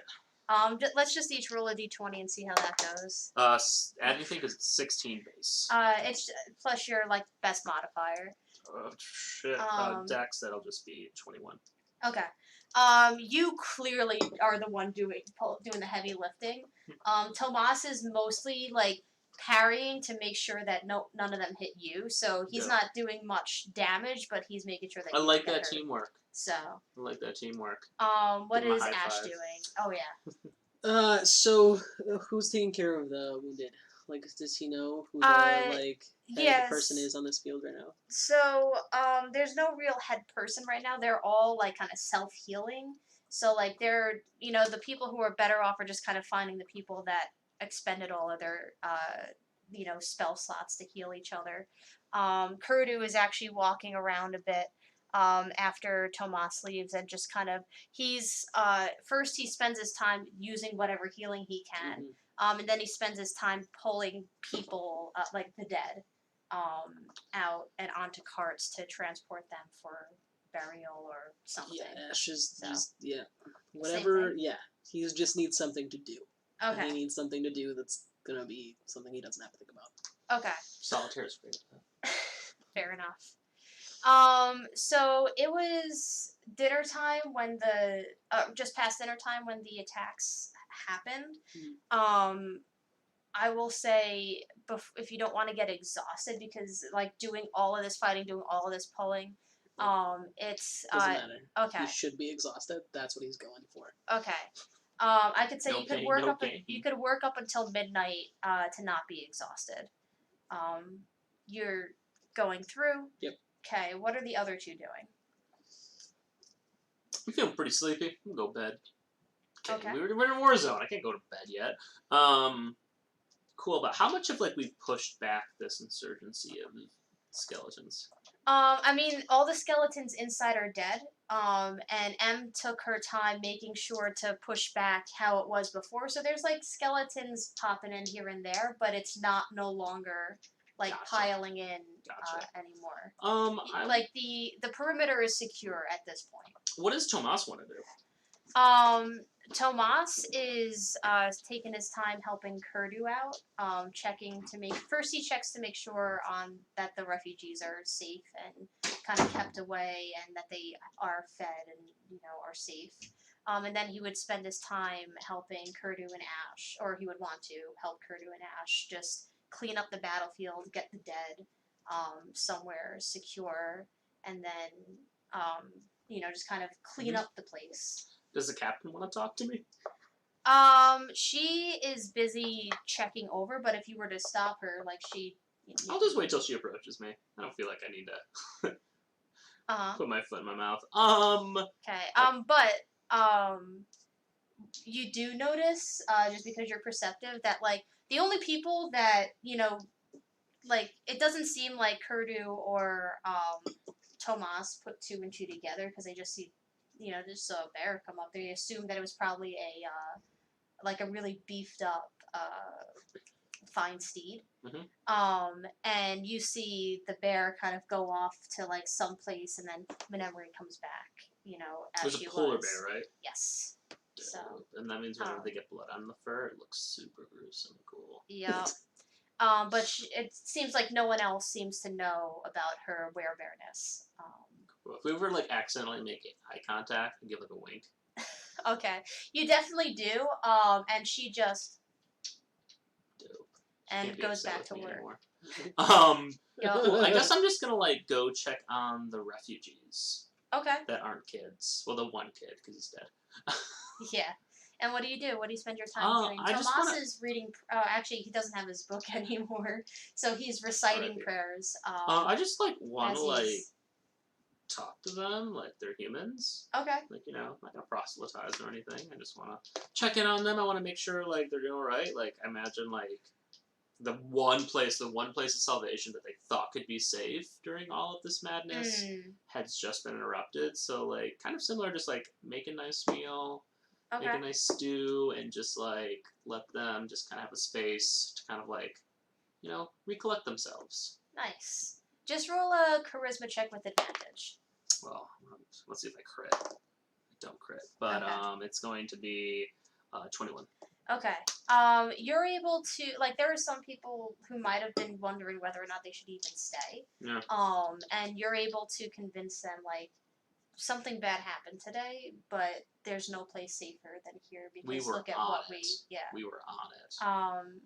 Ash, Kurdu, let's just 1 second. Yeah, he sees that you're not having a good time and you're working a little too hard, pretty much. And at one point, he comes up to you and he goes, listen, I'm not here to pry.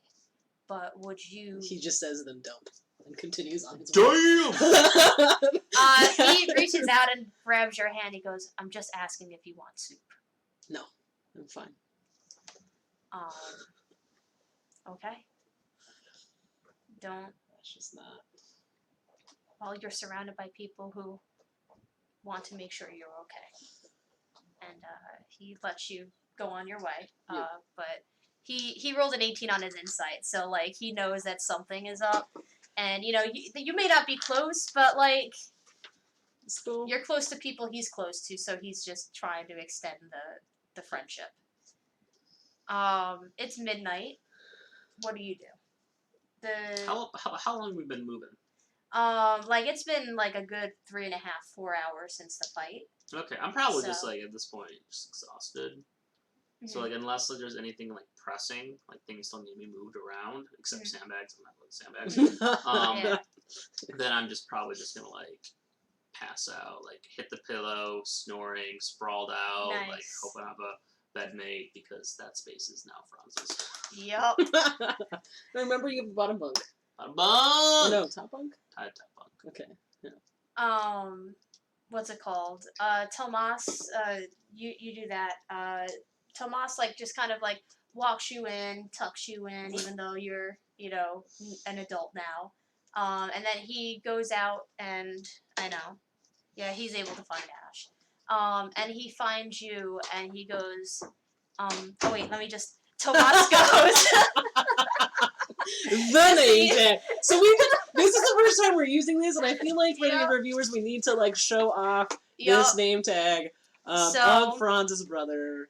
So it's for hilarious. Context about this little name tag, it says Tomas. I used to work with a guy named Tomas well before this campaign existed, and ever since he quit, I have been eyeing his name tag.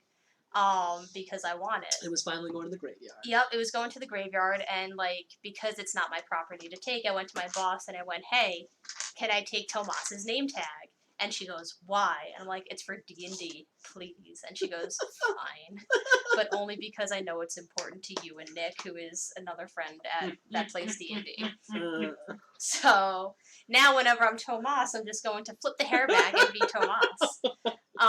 So he goes, it seems like you're going to be out here for quite some time, so would you mind if I took your bunk tonight?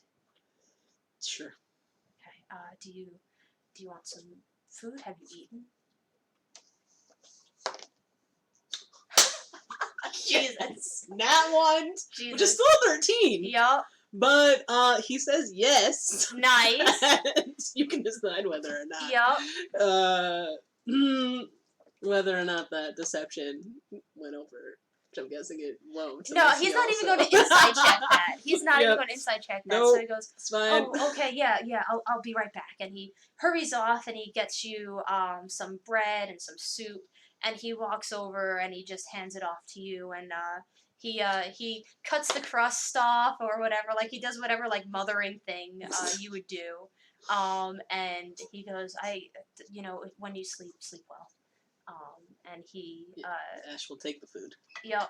And right now I think Kurdu might have told him that, like, you know, at this point, you know, you weren't to be bothered with, so he's doing his best to, like, check in, be a friend, but he's also a little afraid because you guys have had a rocky friendship so far, so he doesn't want to overstep his boundaries. I also imagine that Ash doesn't get actually angry very often. Like, even his angry about the coat. Passive aggressive, but even angry about the coat was, like, petulant. And this is not petulant. This is, like, I can imagine relatively intimidating. Yes. Like, and he is trying to be a good friend and you're scaring him. It's fine. And he just fought shadow demons and he's scared of Ash. And so Ash's intimidation is 10. True. For the record.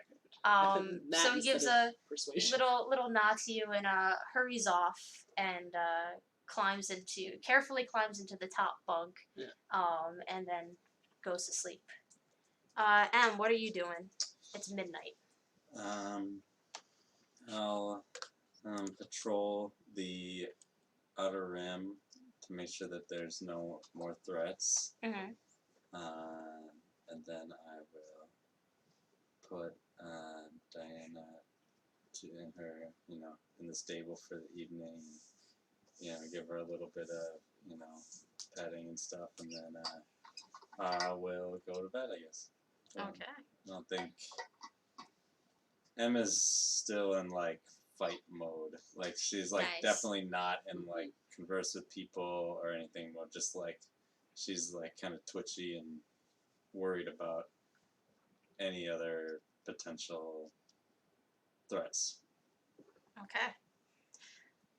I wrote something up, so I'm excited to share it. Franz. Ooh, hi. You enter a dreamless sleep at the end of a tiring day on all fronts. That's interrupted by a familiar voice. It says, "Don't expect treatment like this all the time, Franz. But you intrigue me. I'm curious to see what you do with what you're about to learn." And you recognize it as the voice of the god that you've spoken to once, twice-ish before. What happens next can't be described as a dream as much as a vision. You see from an omniscient perspective a tiny home, unkept and cold. Inside sits a boy around 8 or 9 years old and a tan older man with no hair and piercing purple eyes. The boy approaches his father holding a newborn in his arms. And he says, "How is he going to live without mom to feed him?" And the man responds, "He won't." The man reaches out and presses his thumb to the boy's forehead, but nothing happens. You see a series of moments in the house, all of which having a similar theme. A distant man keeping himself busy while the young boy devotes himself to taking care of the motherless baby, oftentimes at the risk of being scolded by the older man for doing so. Then the man would press his thumb to the boy's forehead and nothing would happen. These moments span several years. The boy grows taller, the baby learns how to walk and babble out his first words. It's the dead of night when the man goes to the now toddler's crib. In all of the visions, the man refused to look at the child, let alone touch him. But tonight, he carefully swaddles him in his blankets and picks him up. The toddler sleeps in his arms as he walks out of the home, through the city, and into the park, far from the prying ears of neighbors. He approaches a lake and stands at the shore for several minutes before wading in. When he's waist deep, he begins to lower the toddler into the water, but is interrupted when the shout of the young boy stops him. "Dad, what's going on?" The man stops the slow, deliberate motion and turns back. He wades through the water back to the shore and puts the toddler back in the boy's hands. "Your dad was just playing with the baby." He presses his thumb to the boy's forehead once more, but this time a faint glow appears, and the boy's eyes become unfocused, and he nods. "You were just playing with the baby," the boy repeats. "Your dad's going to go away now. Do yourself a favor and leave your curse of a brother behind. You deserve better." The man disappears into the woods, still under the spell. The boy places a sleeping toddler on the ground and begins to walk home, but as he leaves, his brother starts to cry. 1 second. Instantly, the trance is broken and he rushes back to pick up his brother. As the vision fades to black, you hear a voice in your head say, "Pray to me if you wish to know more. Or you could ask him yourself. Your father hides in County Dano, Gio." Huh? And that's your... Oh, shit, dude! There you go. Fuck! Damn! Fucking hell. Yup. Fuck, my dad's a dick. I'm cursed? What's going on in my head? Do I have purple eyes? I've got so many questions. You do not. That is not hereditary. Yeah, Paul Dano didn't have purple eyes either. Fuck. You said, in Gao? Yup. Gio. Gio. Yup. County Gio. County Dano. County In Dano. because in Gio is the country Right. I Yeah. haven't been to yet. Fuck. Man, that's intense. Just like camping. What? Yeah, What is just like it? it's intense. God, I can't believe you were just reeled into that one. It's fine. You're a PhD candidate. How'd that know? Not in punnery. Uh-huh. That's what poetry is for. Yeah. Oh. In Ireland. Yup.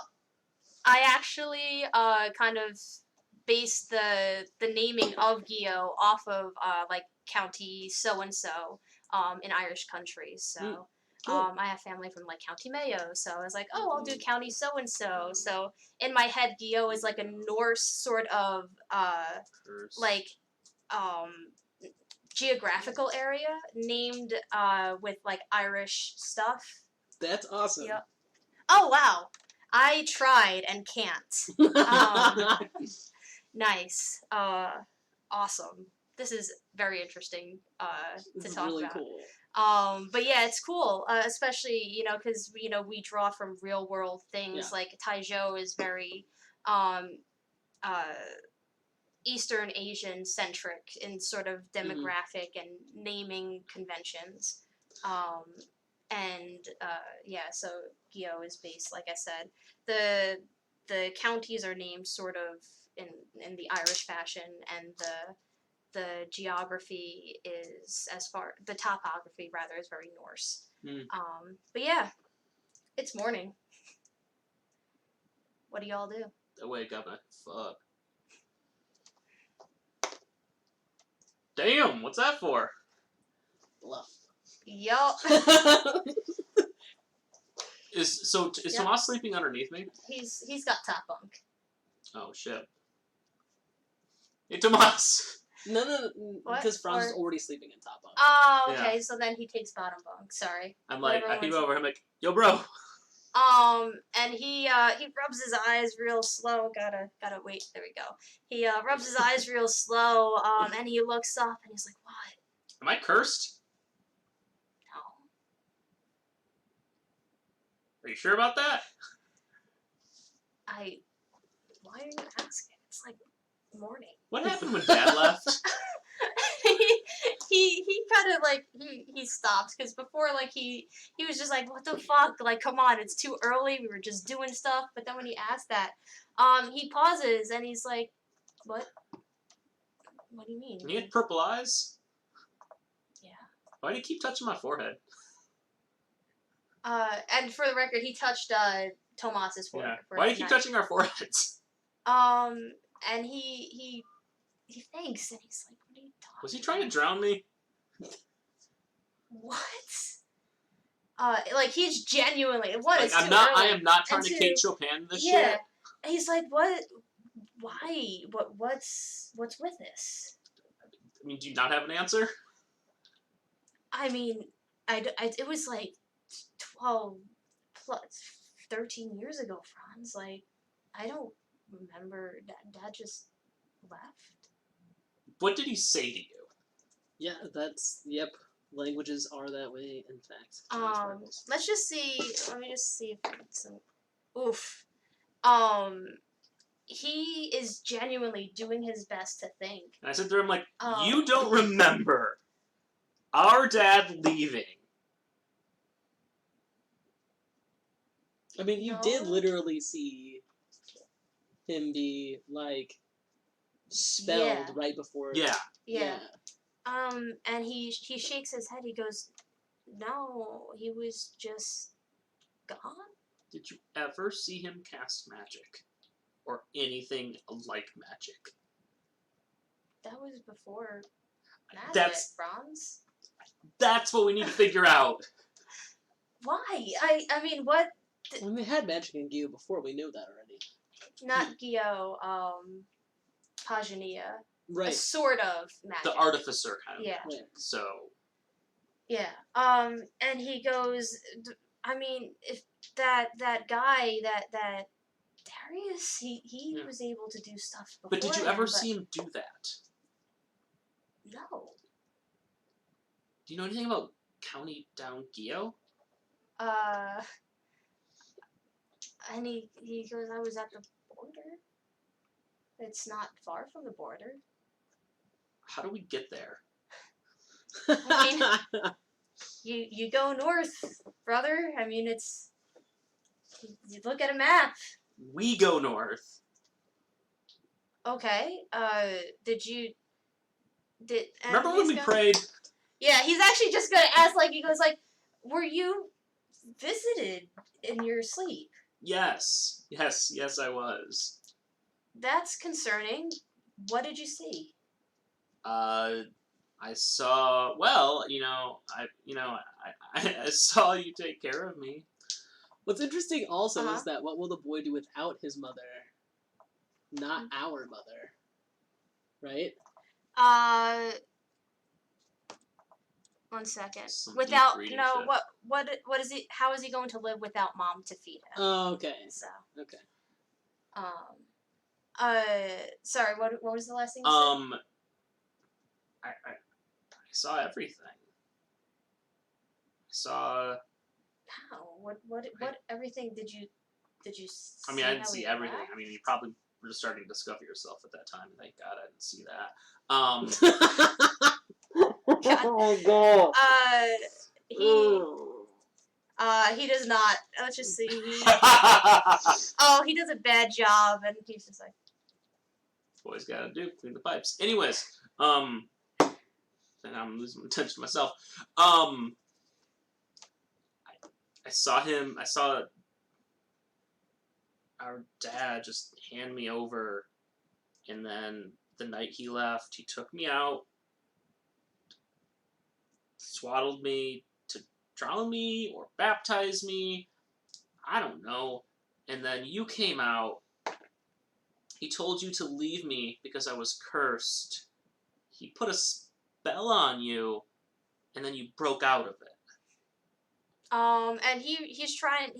You're describing it. I'm not sure if you're I am, yeah. I had made a comment too. Oh, sorry.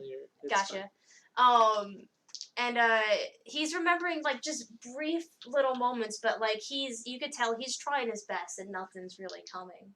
And he goes, I don't remember any of that. I remember taking care of you a little, but I mean, I couldn't have done all of it. I mean, Dad was there, and What I mean, did he was. Do?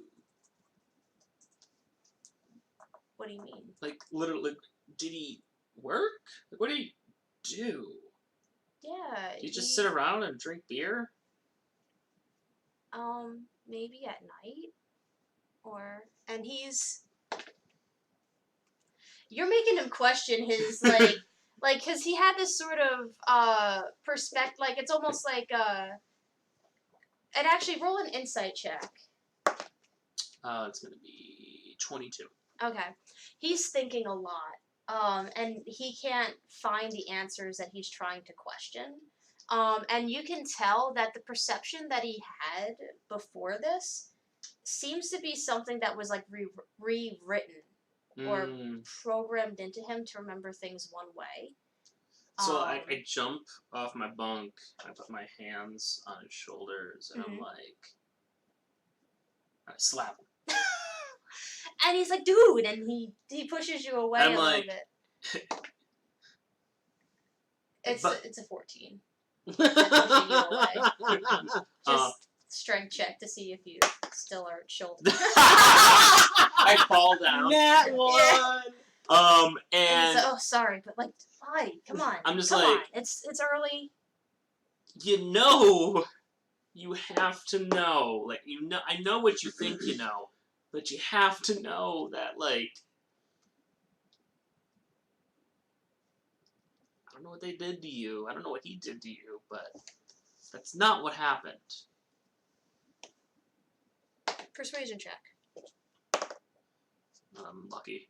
Yeah, that's a lot Nice. better. It's gonna be a 21. Okay. He goes, Franz, it's kind of too early for this shit. No, it's not. No, it's definitely not. Listen, this is hot off the press. Yeah, but this is a hot take. I mean, I don't see this being a time-sensitive issue. I'm not saying go now, but it's time-sensitive that I tell you this, because it's been fucking 15 years. I've been here 15 years. Okay.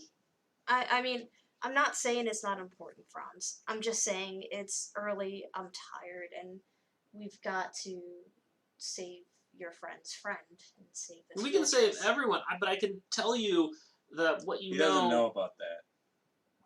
Oh yeah, you were out during that point, so we got to. And she's not supposed to tell anybody. Yep.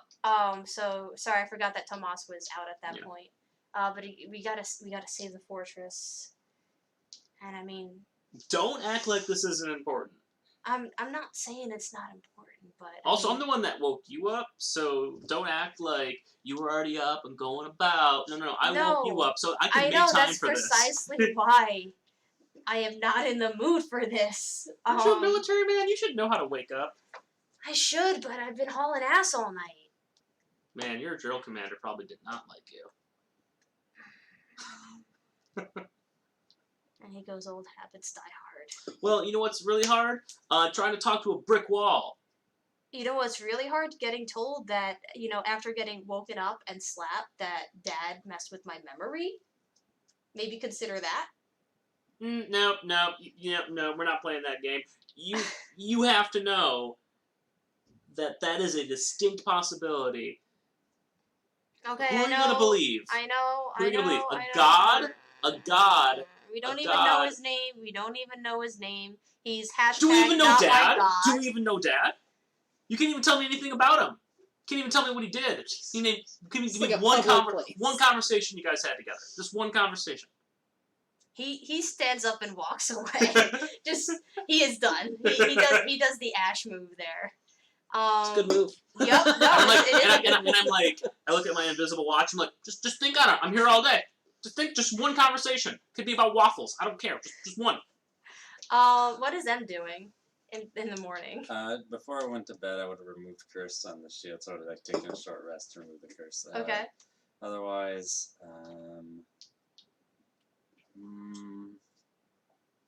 probably just out patrolling, making sure everyone's safe. How long did you sleep? How long did I sleep? Mm-hmm. So it's like wee hours in the morning right now, right? No, not really. Okay. I mean, when you spend 5 hours lugging dead bodies around, any time is too early in the morning the next day. I'm sorry. So, especially when you're getting woken up by your brother. It's fair. Patrolling? Yeah. Okay. Do you want to interact with anyone, or are you just kind of all business right now? If anyone wants to interact with me, I'm going to say no. Okay. And what is Ash doing? Before everyone gets up, he's going to use prestidigitation on his clothes. Okay. Yeah. Okay. And the soup and the bread are gone. Okay. Somewhere. Okay. Just left. He'll bring the bowl back. There's evidence, obviously. Nice. Yeah. Otherwise, he's just at breakfast, acting normal. Not 20 bluff. Nice. Okay. So Tomas comes into the mess hall, just kind of. Oh yeah. Also looks well rested. And Yep. fine. Everything on point. Can I ask this question, but you can't retroactively apply this question with the answer to this question? Did you shave? Yeah. No, you didn't. Yeah, he did. If he's so. The thing is, if he went out of his way to put on makeup so he didn't look tired, he looked in the fucking mirror. And if he looked in the mirror, then he would have shaved that shit right the fuck off. But you didn't say that you did. That's very important. I would argue in that the mustache is shaved. Thank you. Tomas kind of just walks kind of saltily into the mess hall, and he sits down next to you, and he's just kind of, eating his soup, and he goes, I know you're mad, and I'm mad too, so let's not talk to each other right now. Just collective, mutual saltiness. Ash is a total, look of, I'm not mad. Oh. What are you talking about? Yeah. And I mean, we'll just let him sit in silence if he wants to. He insights and he looks a little unsure, but he goes, well, I'm still mad. And he just goes back.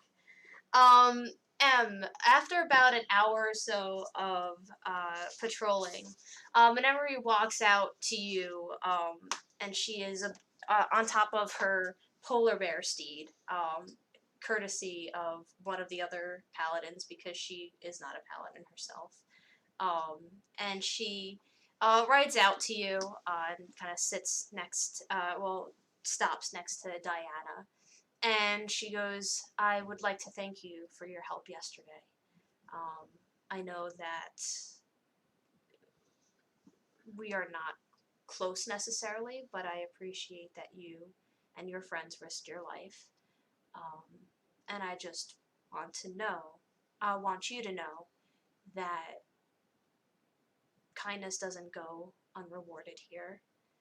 And I want you to feel as safe as possible, knowing that we're going to do everything we can to keep your friends safe. All right.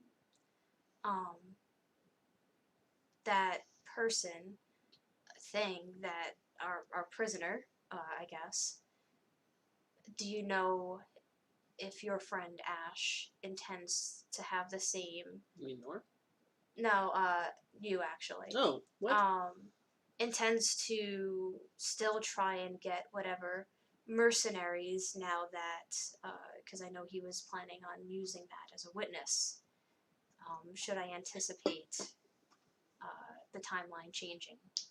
I haven't talked to him about it.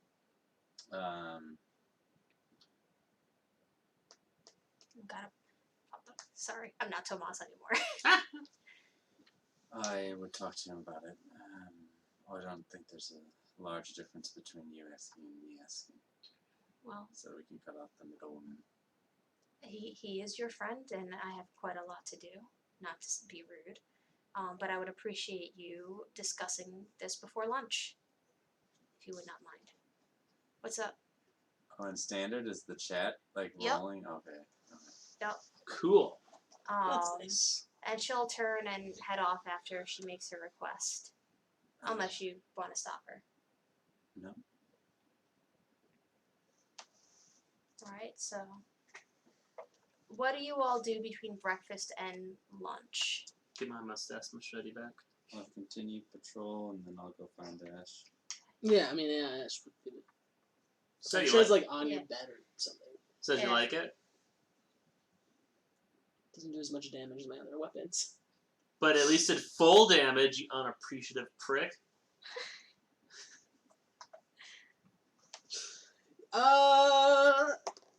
Yeah, he's just gonna walk away. Well, it's up with everyone today, and me spitting hot takes, hard, cold truth, everyone just walking away. He's just gonna go find things to do. Okay. And why is no one paying attention to me? That's it. Okay, just roll a percentage die. 31. Okay. No one bothers you while you do your thing. Lunch time comes. I went to go find And- Ash before Oh, lunch. okay. So sometime before lunch. Well, you're not interrupted by any NPCs. Is the Right. point. Yeah. And at one point, M approaches you. Our captain wants to know if you're still planning on trying to get the mercenaries and disenfranchising your mom and all that. Well, I mean, it's probably gonna require another plan now that bitch is dead. But yeah, eventually, probably not on the timeline that's gonna be helpful here. Alright. Well, why don't Do you you let her know about want- lunch? Yeah, sure. I peek my head. We're going back to Answith? Well, I don't think so. You look a little rough this morning. I'm great. I'm Gucci. I'm gonna go Alright. see the captain, and he's just gonna walk away. Okay. Yeah, so he's gonna find the captain. Okay. So similar thing. Tomas is standing outside, keeping watch. Even though the threat is gone, now security's a little upped at this point. Mhm. And he gives you a little wave. And he just gives a playful little So finger did to you Franz. follow me? Or Of oh course wait, I did. I just assumed that the three of you are. What? I didn't. Oh, okay. So then, Alright. just Ash and Franz then. I guess so. Is Wojtek in the captain's quarters? Wojtek is next to Tomas. And there goes my joke. Ash is gonna give the bear a little ruffle as Nice. he walks in. And there's One a ox. grrr, and allows the ruffle. And you two walk in, and Menemery is hard at work, kind of keeping tally of what's going on, like the supplies that they have, what they have to, get, what they have to make. And she looks at when she sees the two of you, and she puts her books away, and she goes, okay. I assume there's a change in plan. Probably no mercenaries. The Why's that? entire plan hinged on having witnesses to her being dead. If I don't have those, and then I have some favors. The capital is called Taisho, isn't it? Yeah. Yep.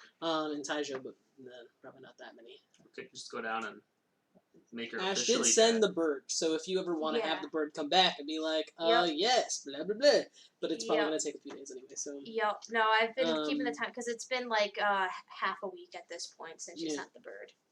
So it will depend on what the return bird says, but likely it is so no. Okay. I mean, I will fuck her over one day, just not particularly Not on our right behalf. now. Yeah.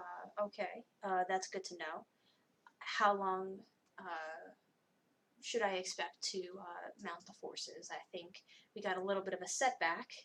I mean, we're here until you say go, so it's entirely up to you. I mean, how quick can you turn your forces around? At this point, it's probably going to be 3 weeks now 3 that weeks. we got pushed back a little bit. We need time to get some supplies. We need to get more forces. I lost a lot of good people last night. And while they are not personally replaceable whatsoever, we do still need more hands on deck. So I need to get more hands on deck. So I think there's only one solution here. Child soldiers. No. It takes a week to march up here from Taisho. About.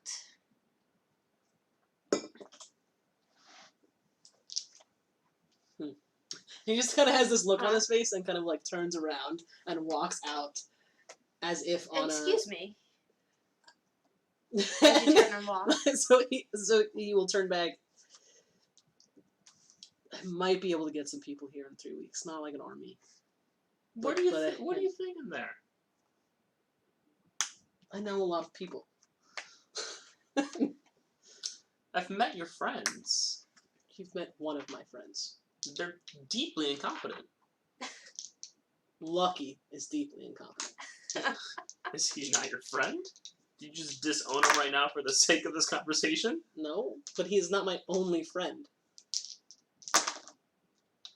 Unless he is my only friend, Franz. I don't know. You're kind of alienating, especially right now. And you are continuously annoying. And then, like, so I can send out some birds. That's... Okay. Yeah. And Benemery will stop you as you leave. And she goes, "Don't think you have anything over on me because you saw things get a little hairy yesterday." I mean, I definitely saw things get hairy, and I know we barely survived, but I'm just very happy that we're all still here. Quite so. Well, that's all. You are dismissed. Aye, aye, Captain. Nice. All right. So, what's the plan? Because it's kind of open map at this point. So, you have 3 weeks. You don't have to stay.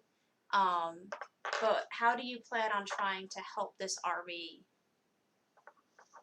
be ready to go? So Ash is gonna go wherever the birds are. Mm-hmm. How many birds do they have? They have quite a few. I mean, there's a shitload of people here, and they have a big operation. So, they definitely would have plenty. Are there any birds that are dedicated to, like, scouting? Roll an investigation check. No, it's not the best, but what's my investigation again? That's a 14. You see one bird that looks like it's got like one eye squinted and the other eye real big, and it's just like watching you real close. And That's it's exactly what I need. Yeah, and it's like it looks like a nasty bird. Like it's like it's going to bite you if you approach it. What do I have to draw? What do I have to roll to draw a really good picture? First do history to remember something. Tenzin. Nice. Do a history check. That's crit. Nice. Okay, roll your sleight of hand with advantage then. Well. For the... That's gonna be a 26. Okay. You draw, and you actually see him drawing, and you notice that like it's Tenzin, like it's just so clear. And so you draw Tenzin, and then what? It's like, find him, bring here, birdie. And I'm like, Sova, translate.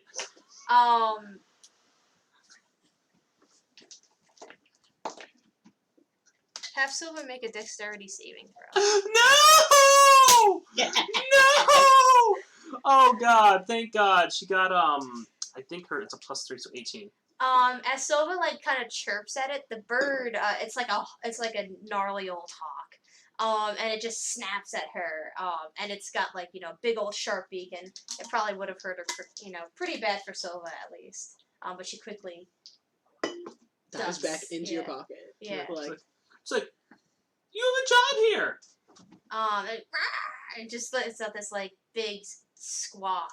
And it's like very grisly. And at the sound of that squawk, you see a dwarf kind of hobble out.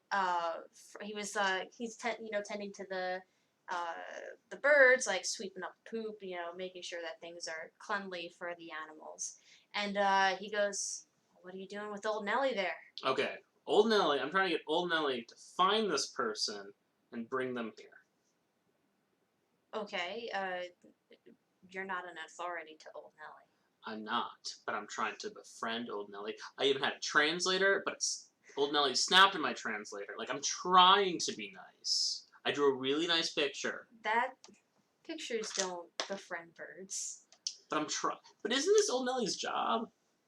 I'm gonna roll an animal handling for 23. Nice. To pet Nellie. Here's the thing. You start to do that, and she snaps at you. Okay.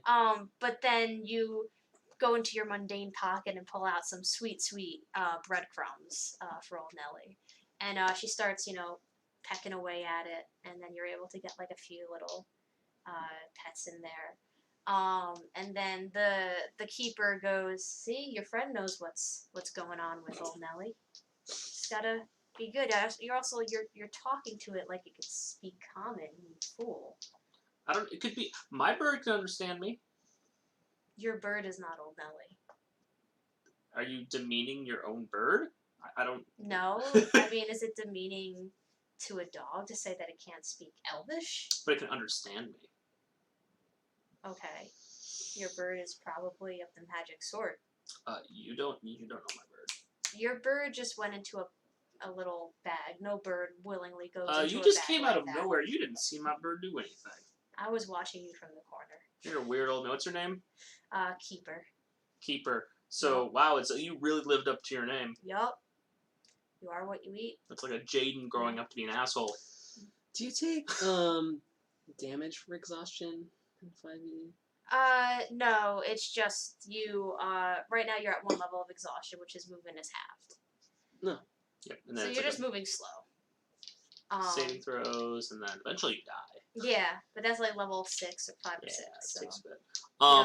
I'm so tired. So I'm gonna write a note. I'm like, Yeah. alright, dear Tenzin, we need your help to assault the Witch's Keep. Please come to what's this place called? Ice Fortress? Fort Briggs. Come to Fort Briggs. And then, sincerely, Franz. Ash, looking at that, you would know that that's not going to be enough to convince Tenzin to. He's not gonna correct him. Okay. And then I'm gonna add P.S. We have the same enemy. Solving the witch's problem will help solve your problem. Also, P.P.S. It might help, absolve you in the eyes of your god. P.S. I probably should have included everything above in the original message, but I like addendums. It's just it. Okay. Old Nellie's still snapping at you, but if you are willing to give it to Ash. So, here's the picture. Here's the letter. Yeah, you'll do whatever you do with birds.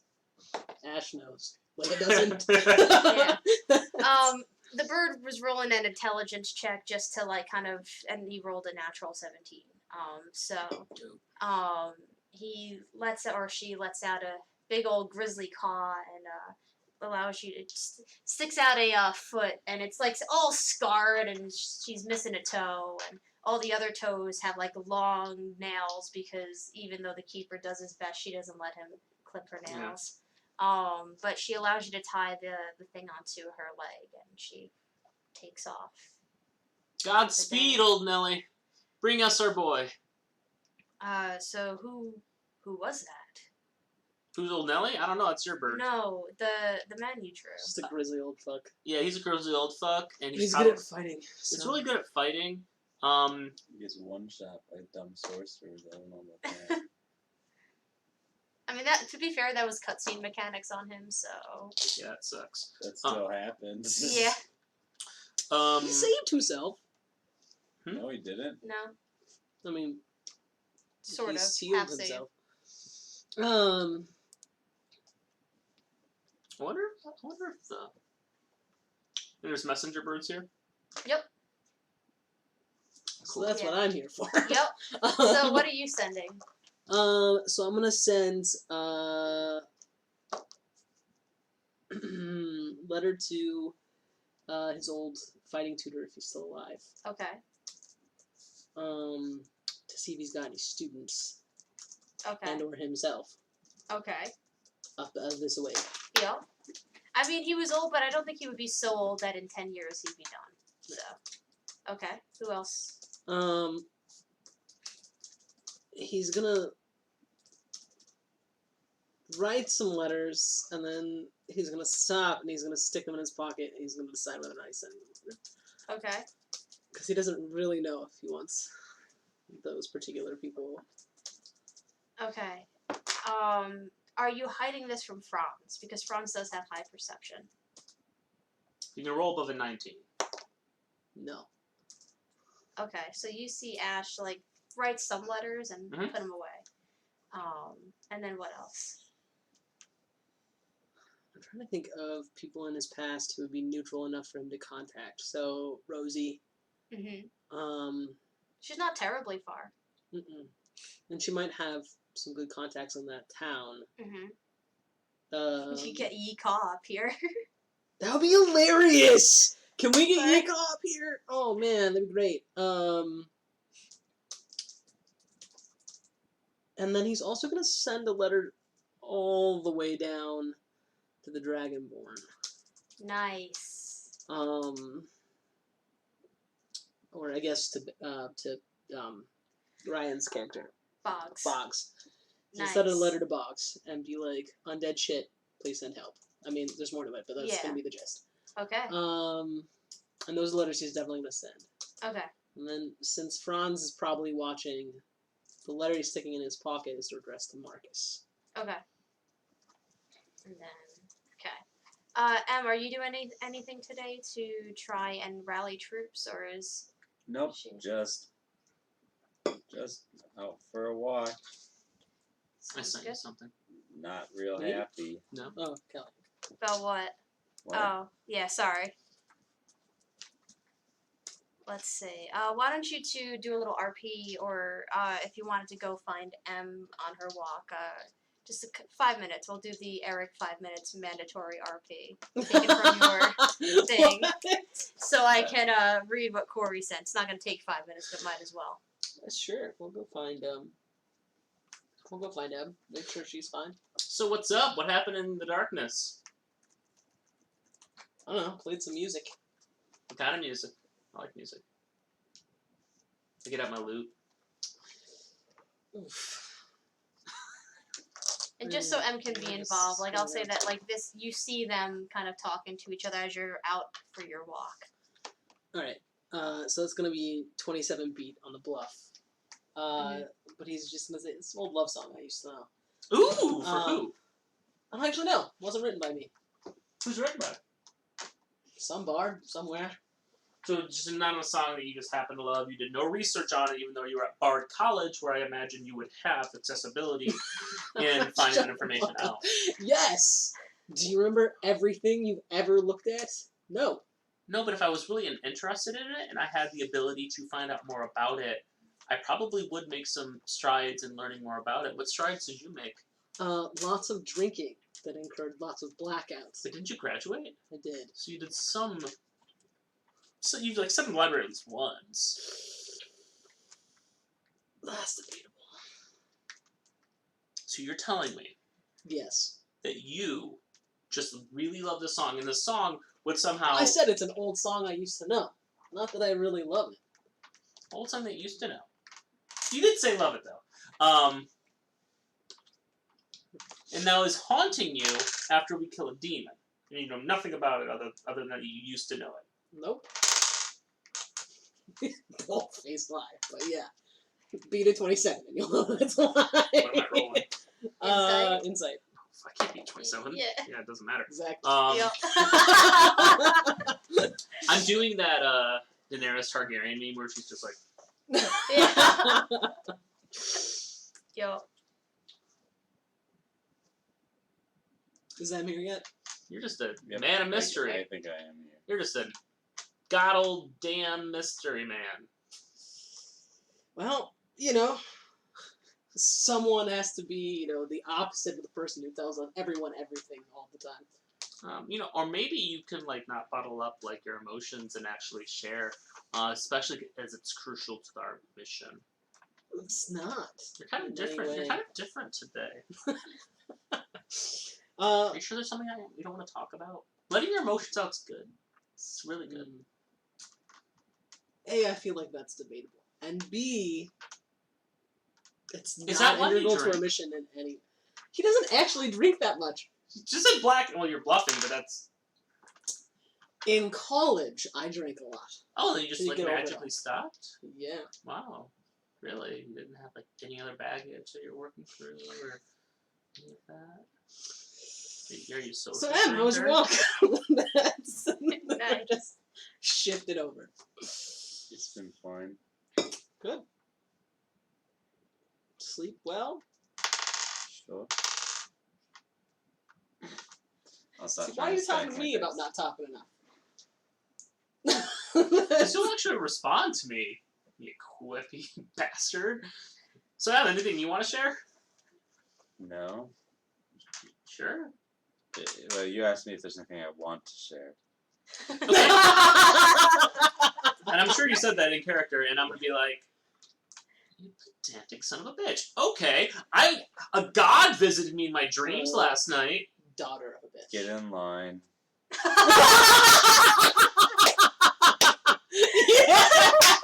Yes! You dour daughter of a bitch. Man, y'all are going through some shit, and I'm just like, fuck it. Fuck it. More importantly, fuck you guys right now. Survive 15 more years without dying, and then you can talk to either of us about any of this. Oh man. You know what? I'm not going to have you belittle my trauma. I am not going to have you sit there act high and almighty as though it's lesser than you. It's not. Just, survive through it, and then see if you want to talk about it when you're 27, 8, 30, whatever. He's some age. He's ranged between 22 and 29. I think officially, with the background, we have an official count of 25. Okay. You're a baby. Whatever. You're like, you're a baby. An entire decade on you. And what kind of growing did you do during that time? It sounds like you didn't remember most of it. So out of his pocket, he's feeling this shit. Out of his pocket, he pulls a tape measure and just drops it down. He said, "Well, 6 feet and 1 inch growth." And rolls it back up and puts it back in his. Oh, I thought we were doing a dick measuring contest. Yeah. See, I just don't have to. Would I have heard the stuff about going to Guillaume? No. Alright. I haven't said anything. You Yeah, said but- all of that shit, yelling it in the middle of the sleeping space. You guys heard- Everyone yeah, so knows never- about Guillaume. Okay, yeah, so never mind. But wait, Except for Ed. M was gone. But I didn't know you were No, in there. No, he wasn't, but the No, rest of the but camp. And you're right, because it was a sleeping space, so you would have heard that. You would not, because you were not sleeping. So if you wanted to respond to that. Listen. Let's just go. Go Go to the tomb. the tomb. What? Okay, The- the... The tomb of the Ice Queen. We're not going without the army. They're not going to help. Did they They're not just- help this last time when we were fighting that asshole? No, they didn't. They literally kept at bay an entire army Yeah. of skeletons while we were doing our shit with And the they could demon. have Yeah. healed us if we got damaged. Granted, we're really good at our shit, but they were a contingency. They were a contingency that we could at least rely on. Yeah, like for context, like I know I didn't describe it that well, but there were literal tons of skeletons pouring in, and all of them. Alright, stuff were alright, starting so- defense. I'm gonna send you a question, Kelly. Okay. I used to live in Valencia. Okay. Alright. And when I lived there, I was a bit of a... I was involved with people like Franz's little 5 fingers. Not so little anymore. And what my expertise is I was an alchemist for them. You could have been making us potions the entire time. I don't really make too many potions, and I have been making things for you this entire time. Check your inventory. You have alchemist fire sitting in your inventory that you never use. I do? Yeah, Yes. you do. If you didn't write it down, I definitely remember that happening. I don't remember that at all. One time, we were tasked with breaking into this very wealthy man's home. Now, the wealthy in Valencia, they are very good at keeping their homes under lock and key. But we managed to get in pretty easily. Well, not very easily. It required some unique acids from my part in order to get in. and some really good lock picking. But we got in, we got into the safe, we got what we wanted. And we were in the safe, and this is the most highly guarded place in this person's home. And what did I find in that safe? What did you find in that safe? That's a good There was a rhetorical fucking question. mouse just running around. It burrowed its way in. Why are we trying to bang down the front door like we're gonna riding? let them bang down the front door, and we're gonna be the mouse. Why don't we just go be the mouse? Because when we accidentally set off all of the alarms, having the army outside is nice. Yeah. It's Unless you super want to be nice. flanked by an entire undead army. Because what happens if we can't get back through the door that we burrowed? What if that contingency plan falls through? We're going to have to go through the front door. There's no benefit in striking like this. It's simple. If you take care of the big problem, I'm sure the skeletons and all that won't matter. But I'm tired. No. They've been literally recruiting necromancers. So that means that killing one necromancer doesn't get rid of all of the undead like it normally would. Granted, they just, tried to, suicide bomb this place. And we were able to stand still. They must be significantly weaker now. But not that they're not significantly weaker, but not in such a weak sense that we can just stroll on in. They're getting crazy with their plans. You don't just go bullheaded into crazy. Do you want to wait another month, 2 months, 3 months to get to go? 3 weeks. 3 weeks, they say now. It was 1 week yesterday. It was 3 weeks yesterday. Because we were potentially waiting for the troops that I was going to get. And it was 1 week, 2 days ago. It was 1 week at some point. It was, I think they said 1 to 2 weeks before they got attacked, and now they just need an extra week because they are down a lot of forces. We're trying to gather forces here now as we speak. They've been sitting here in their fortress, feeling safe, doing nothing for months. Not doing nothing. Since they sent Thomas. How long since they sent Thomas? They're not doing anything. They saved a people. whole lot of people. The fortress has stood despite these conditions. Yes. And it still stands. That is a testament to something. I mean, it wouldn't be standing right now if You can't actually say that. if we weren't You don't around. know. They have plenty of very capable The only reason people here. it would still be standing is we didn't bring a big demon into their place. Yeah, we if did we that weren't to here. them, by the way. Yes. So what do we owe them to, here, now?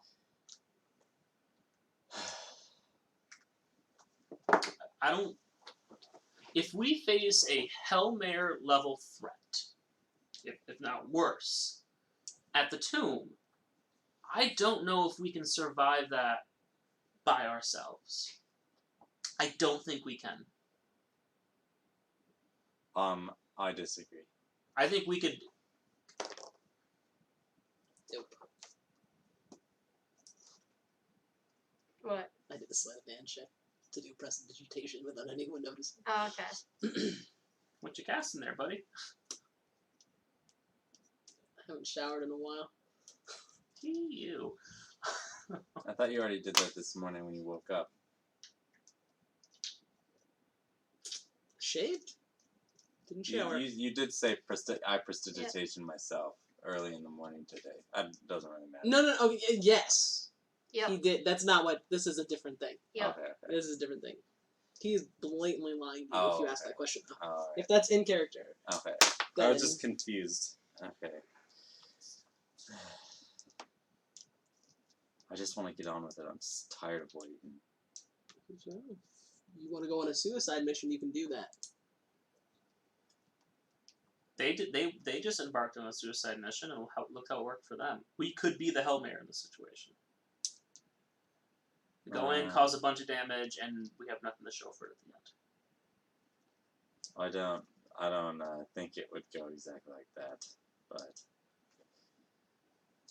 I mean, and let me ask you this, because we're having a very fundamental issue here.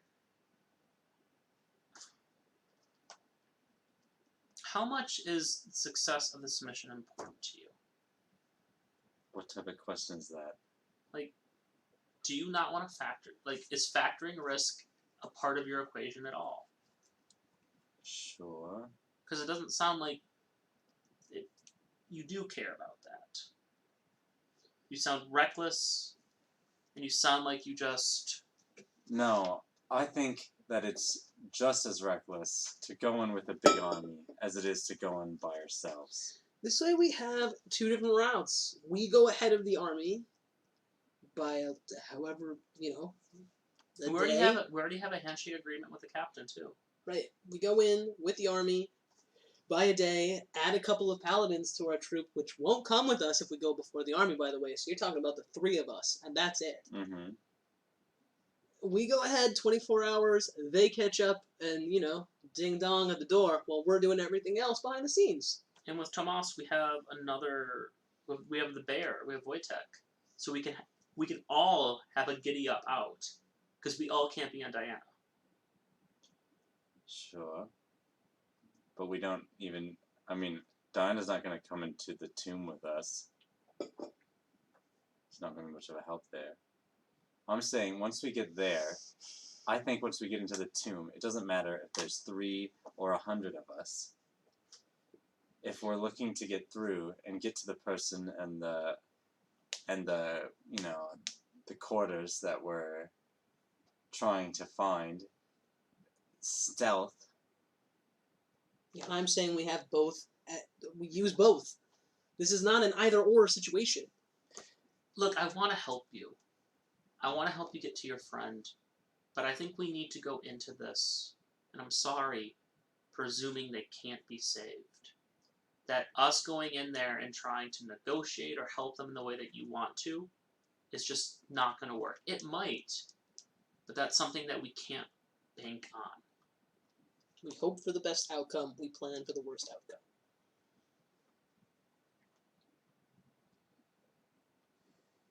We have almost... We can't... Sorry. We only have everything to lose by charging in. Because if we fall, then we fall. If we fall with backup, then at least someone can rush in. Maybe we can get saved, maybe not, but there's someone there to help carry through the mission. We go in, that's just another dead 3 troops that they need to replenish. We do nothing for this region by rushing in. And also, I think this is a conversation you need to talk to the captains about, the paladins about. I don't... They're clearly not very competent at what they're doing. They have spent their entire life... We just spent the past 2 days cleaning up 3 of their messes. How many successes have they had? We haven't gone on that many. Not any. What successes have they had? That's a good question. They have an entire camp of refugees that they brought here. Okay, they can. I agree that they can feed people, but can they solve problems? It's hard. They have a centralized location. They're trying their best. And they have to care about people. You don't. You have to care about one person. That's not true. You and Nor are the only 2 people that you care about. That's one person. No, you and... Oh, God, fuck. What's her name? I'm sorry. Ash would know. Ash would remember. What's your friend's actual name? Faye. Faye. He would have said you and Faye. You care about you and Faye in this scenario, in this... That's not true. But you're not trying to listen to us. So that's, I think, what Ash is getting I am at. listening to you. You just disagree. It's not like I'm the only one talking. I'm taking time. I'm listening to you. I understand that, but we're at an impasse. So... Let's save that till next week. It's 4:30. Go alone. Yeah, it's 4:30. Hi, everybody! Alright. So we had a question Johnny's 4 Forkles. Yep. Are you still here? Well, we do have one viewer, so let's hope for the best. So... Maybe Is it you? No, it's me. Maybe Johnny will watch it later, right? I mean, in Ireland, it's probably it's later +5. So it's like 9:30. 9:30? I know Okay. +6 because I'm used to calculating 10:30. from Eastern. Yeah, So yeah. it's late. But anyways, it's still a great question. Yep. So You let's just read it out. I just got my first set. Me and the wife are eager to try and play. Meaning first D&D set. So any tips on where to start? I think as the far as D&D goes? first thing is primarily talk to your friends. Not friends that necessarily are interested in D&D, but just people you know would be interested in a game night. Right. People that you know that are like into nerdy, not even always nerdy stuff, just like that would be able to sit down at the table. You could also do a 2-person game though, 1 DM, Yeah. 1 player. So Yeah. if you and your wife wanted to just try it out the first time together before you get your friends involved, just to like roll some stuff, that's also totally cool. Yeah, I think that smaller parties are easy to deal with, Yeah, especially not for a new more DM. than 3 people. Yeah. Whoever's DMing, if they haven't DM'd before, Yeah. not more than 3 players. And I would say, like, even in general, like 3 to 4, maybe 3 to 5 if you have a really good solid group. Yeah. I would never extend beyond that, with a rare exception of a one shot. I mean, I have run bigger groups, but that was after I had quite a bit of experience. Yeah. But I tried 6. That was like after 5 years. I tried a group of 6, and then I tried a group of 8. And the 8 one broke down pretty fast, but I also was not using a system that was 8-player friendly, which they do exist. So that also depends on the system. But for D&D 5e, I'd say no more than 5. Yeah, so talk to like 2 other people. It doesn't matter even if they have played the game or not before. That's irrelevant. Don't be afraid to DM. There's a lot of pre-written campaigns. The most famous of which is the one that's in the starter kit, The Minds of Fandelver. Phenomenal, a lot of fun. That's what I started on. Yeah, I would recommend going with that and just following it. The other thing is, so I did the Lost Mines as like a one-shot type thing. My first full campaign was based off of the Adventure Zone, where someone made a whole kind of campaign sheet for each of the arcs. So the other thing is, if you, and I'm sure Critical Role has to have something out there if Taz has it, but don't get into the weeds with trying to make your own campaign right away, because then you'll get obsessed with I feel like you'll get obsessed with the minor details of world building. And get overwhelmed by it. And I'm not saying you just don't need to practice or get everything ready for the next session. If you've never played D&D before, which it sounds like you haven't, start with a starter kit. Don't start with your own world. Yeah. If you've played 100%. extensively, then I would say you can create your own world the first time. I did that, and it worked out fine. Most other people I have heard, it doesn't work out fine. Yeah. So to go along with one of the things Corey was saying, you should have a session 0 with your players. Yes. So what a session 0 is absolutely necessary, even if you have pre-made characters. Yeah. So what session 0 is this, and it can help with. So that way, I find pre-made characters to kind of like be antithesis to role playing. Not saying that they can't be really useful, especially if you don't have a session 0. But if you have a session 0, that's a great opportunity for people to get a little more attached to their characters. But basically, what a session 0 is it's where you meet with the players, you set up kind of the expectations that you have for them as players, and get feedback from them what they expect, and then they can ask questions, they can build their characters, kind of understanding, like creating a little bit of a backstory with you and possibly with other players.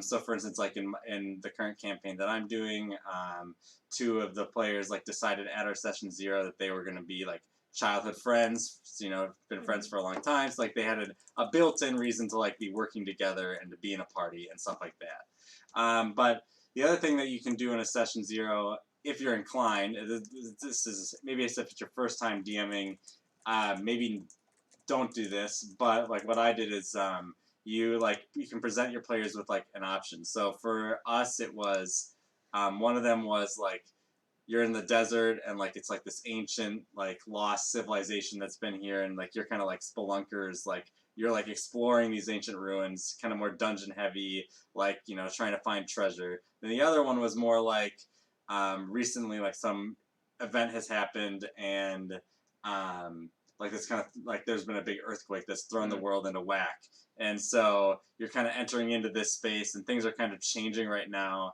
and you guys are hired to do the simple job that's going to turn into a lot more.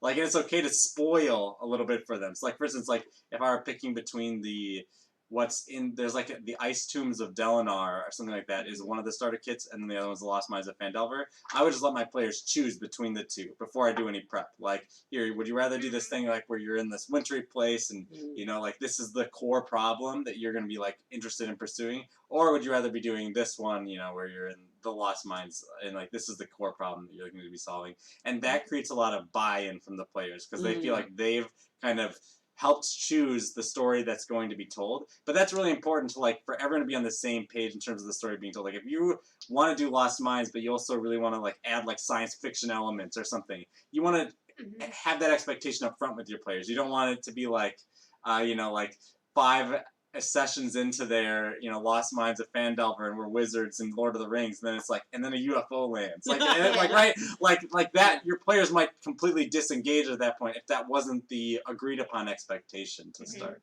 So I would say session 0 is really crucial, and just getting everyone on the same page, which helps then for everyone to have fun. I have never had a game that I really felt like. Okay, that's not true. Let's presume it was true. Presume it was. So I have never had a game that started off well, and that is true, that didn't have a session 0. I have had 2 games that did not have a session 0 that became good, but it took like 8 sessions before people were like, okay, I guess I kind of like get what's happening now. We have like a cohesion in the group. Now, that session 0 is so integral to party cohesion. And I think like a session 0, like 2 questions, one question to ask the player, and then a second question to ask the group is, why is your character an adventurer? Yeah. Yeah. That does not equate extrovert, but why are they going out in the world?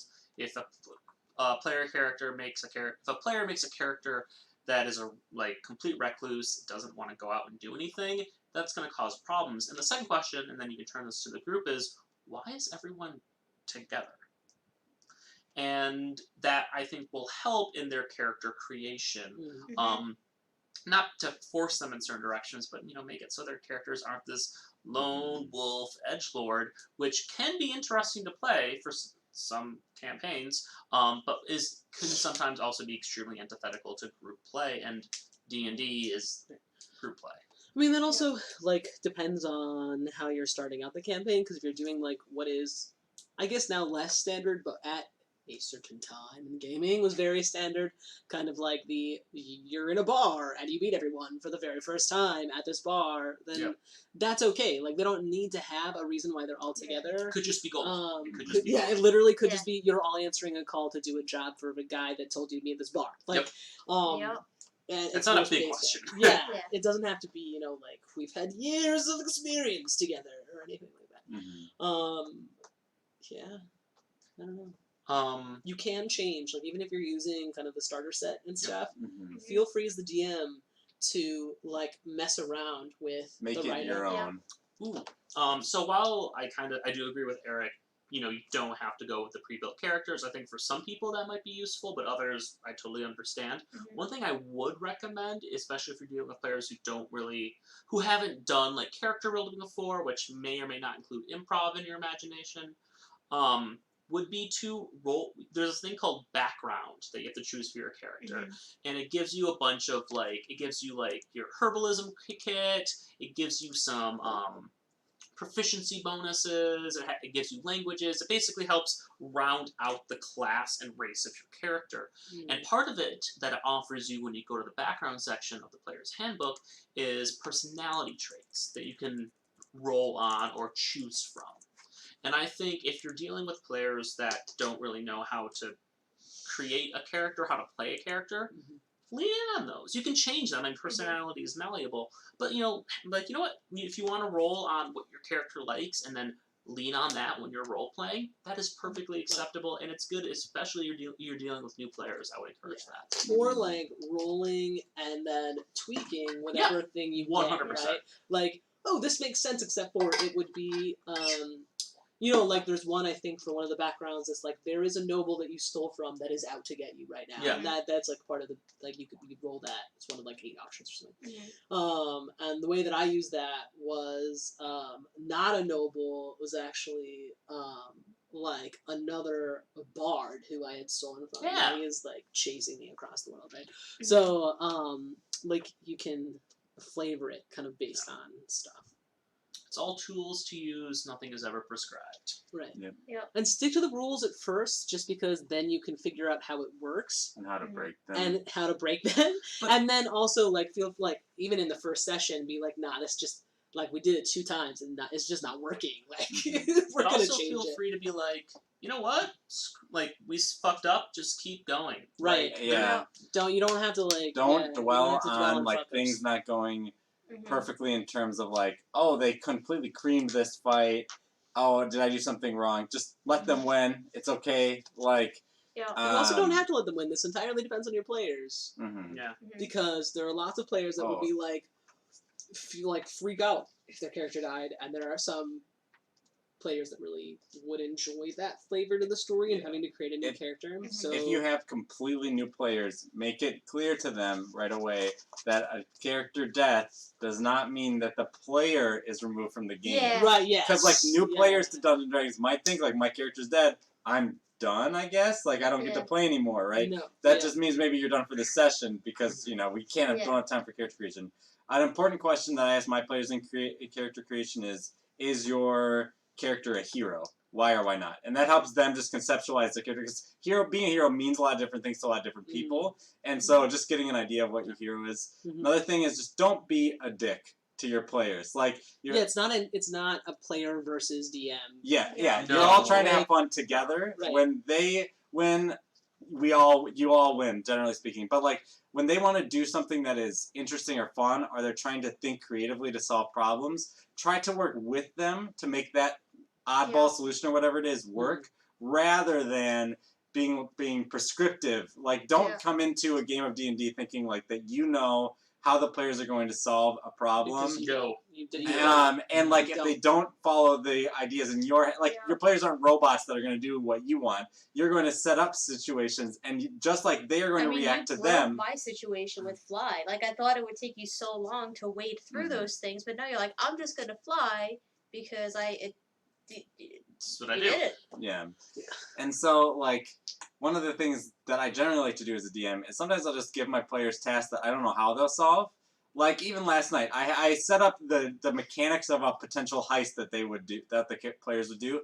I didn't spend any time. I was just like, okay, I like laid out like this is the compound that they're gonna try to plant the evidence in, and this is the room that they have to do it in, and this is what the room looks like, and here's what's in the room. But then I just thought, you know what? I'm not going to think at all about how they're going to solve this problem. I'm just going to put the problem out there and see what they do, and I'll roll with it as they're kind of going. So feel free to just roll with it as the DM. Yeah, and I would also add to that 2 things. First of all, when, and I say when because it will happen. When you have a situation and it's like at the beginning of game and you're like, this is going to take the whole time, so I'm just going to prep this one thing because it's going to take them an entire session to get out of this prison, and then they do something like pull teleportation fucking potions out of their pocket that you forgot that they had. Yep. And then they end up somewhere and you're like, well, fuck. I don't have anything else planned. Do not feel bad about saying, hey guys, we're going to take a break. And take some time and step back and say, okay, I'm going to plan something different. Or, like, for a really new baby DM, I have seen this work. As long as you have the right players, sometimes it won't work because certain people in your group, but I have seen it done and been totally cool with it as a player when a brand new DM has been like, oh my god, you guys broke this, can we just please pretend you didn't have those teleportation potions? And depending, oh god, It's raining, I'm sorry. I forgot my umbrella in the car. Yeah, me too, it's fine. Everything's fine. Everything's fine. House is on fire. So I This would is say, fine. like, just as long as you're communicating with your players, it's gonna be fine.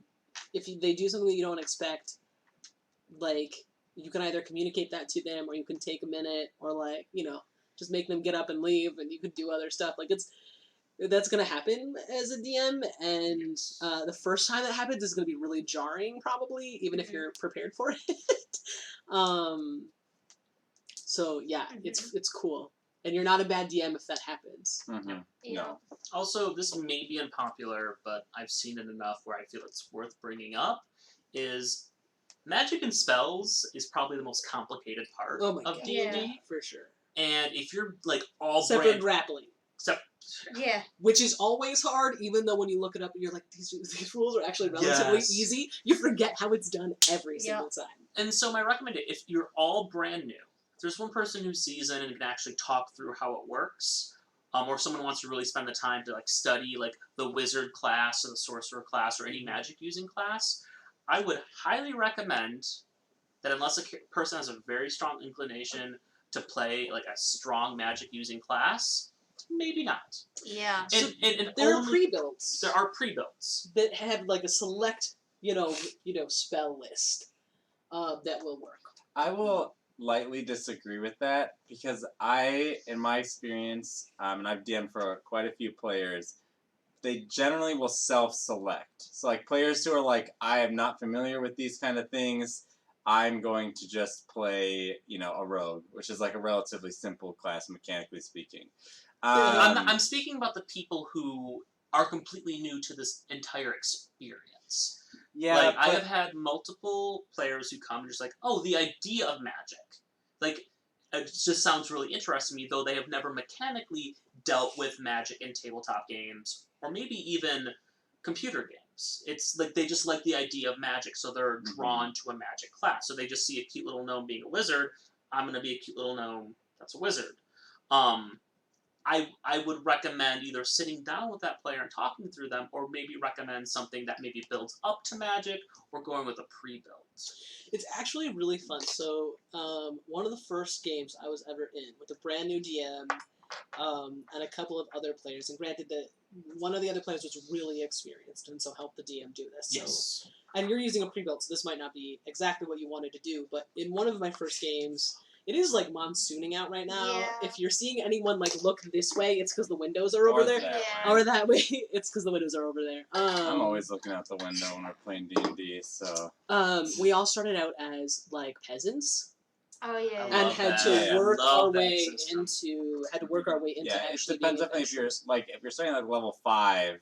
Then, being a wizard's gonna be a nightmare. Don't do that. Don't do start that. Start at level 1 or 2. Don't do that. As a first-time DM, Yeah. please start at level 0 or level 1.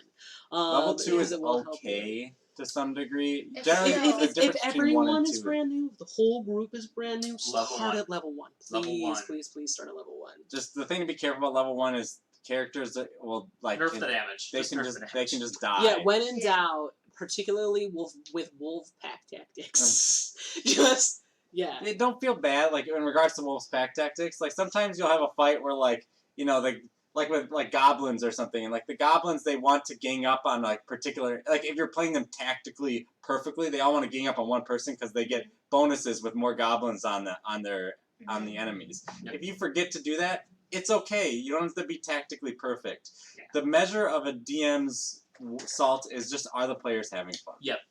Through and through. And are you having fun? Yes, the Yeah. DM because should be if having you're not fun having too. fun, then it's stressful and it takes a lot of energy, and so particularly Yeah. if you yourself, Johnny, are going to be being the DM, it takes way more energy than you anticipate right now.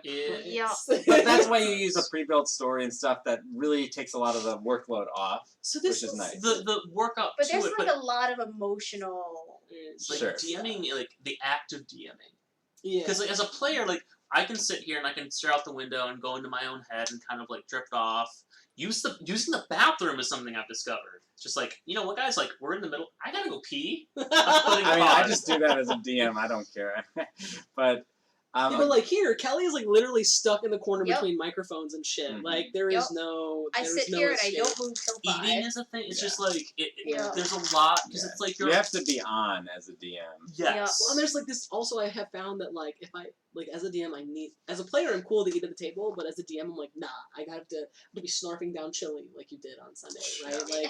And just get it done before game starts because when someone asks and you have to do the character. Right, or if you're hungry and trying to DM. That is the fucking worst. Just like, no. Me right now, because I Yeah, didn't bring and lunch. Oh, no. The problems that you will face as a DM will probably be unique to your crew, that you'll have to like work that out. Like, you know, like some people have to deal with power gamers. Personally, I've never had to deal with a power gamer as a DM.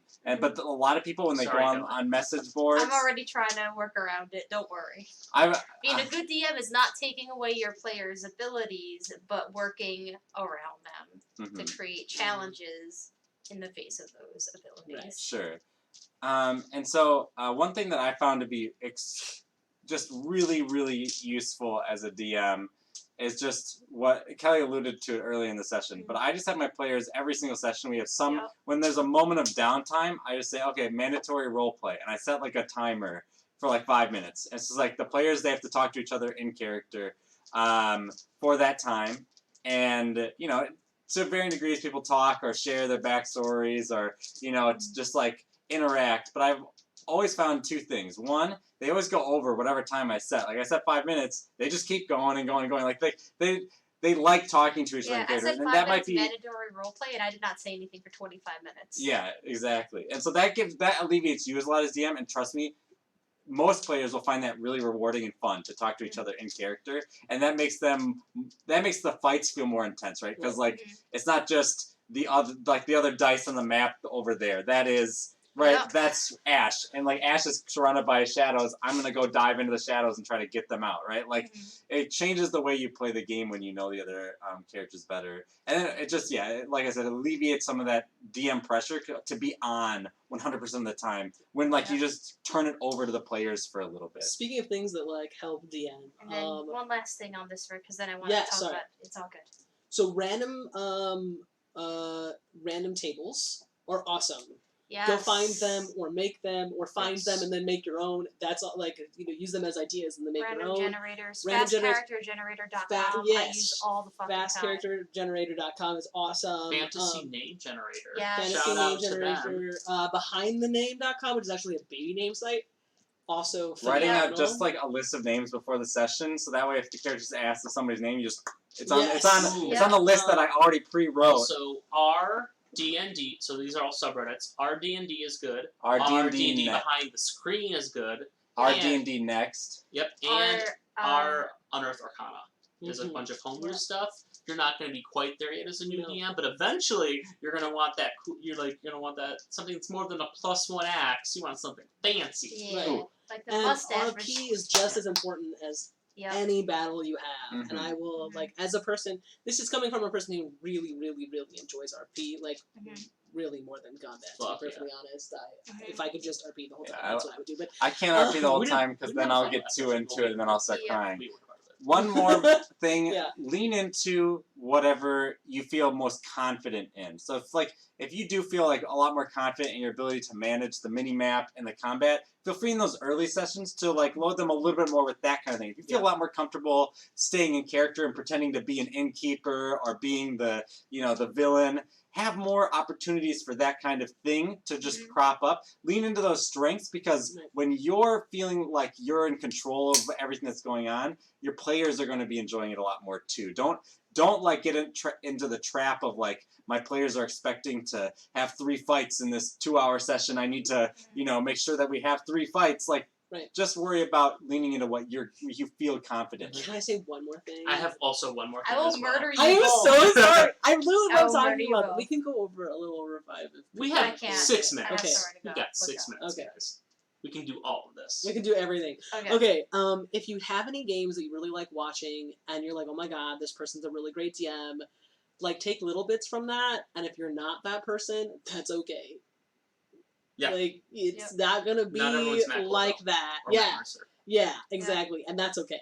And it's still gonna be fun for years and years and years. You're not there, right? Right. Yeah. Anyway, and what's actually piggyback? And if you don't watch or listen to any games, do it. The world is exploding with this material. A couple podcasts that I frequently go to, we've already talked about the Adventure Zone, phenomenal. Critical Role. I would start with season 2, but yes, don't do season 1. Yeah, don't do season 1. Critical Role season 2, phenomenal. Probably S rank in terms of quality. Not Another D&D podcast, phenomenal. Old college humor people, great. And then one that's still like kind of new, Dungeons and Daddies, which is not a BDSM podcast. Well, sometimes a BDSM podcast. Anyway. So I'm curious because you're saying like, oh man, I hope you're not gonna do what I think you're gonna do. I'm still not gonna tell you. Why? Because I don't want to give you the fucking idea to do it. That's why. You give me a lot of ideas. I'm aware, but I'm not gonna give you this particular idea if you don't already have it in your head. I am sorry, but no, Ash has been through enough, man. Yeah. How are characters feeling today? I feel Franz feels great. I mean, Franz is like learning new shit. He's feeling great. He's got multiple versions of himself to keep him company and warm at night. I sent you a message. I know. I just saw it. Yeah. What the fuck's that about? Ash hasn't slept and has 10 HP left.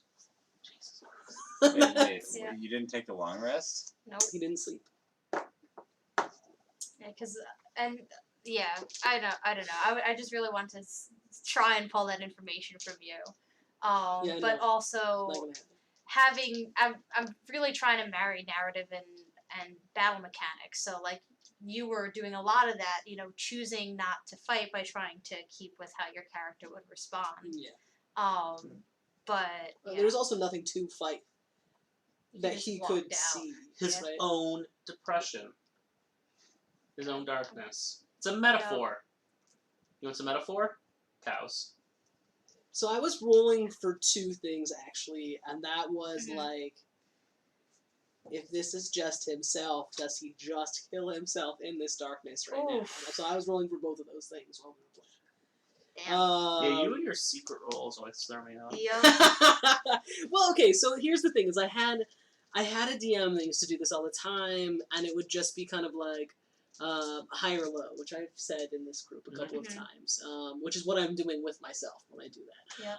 High or low, or I'll have like a number in mind, like a threshold beat.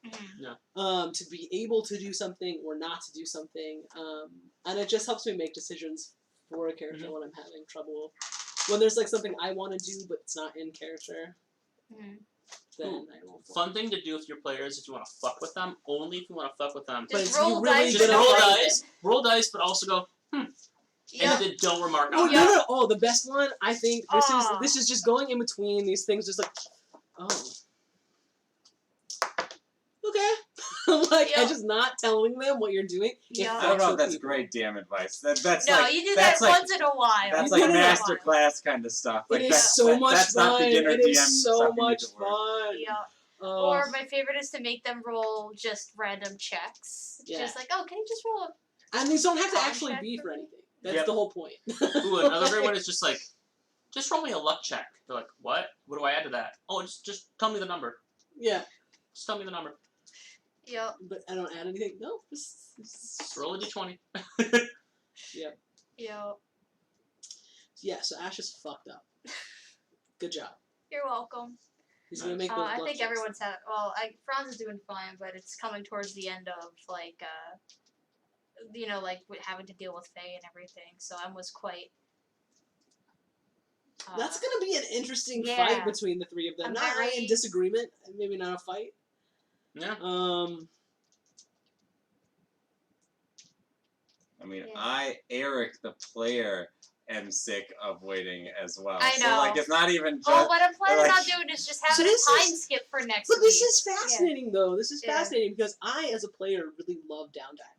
Mm-hmm. Like, I like being able to talk to the NPCs and be able to send shit via letters and, like, have life and not just be in the action all the time. Yeah. Like, I hate that. I feel like we have been going and going and going. And I'm just But to be fair, Eric's been waiting since January for this, so have I. get it. But yeah, so just like full disclosure, unless you plan on doing anything major within. If we're skipping 3 weeks, me and you gotta talk.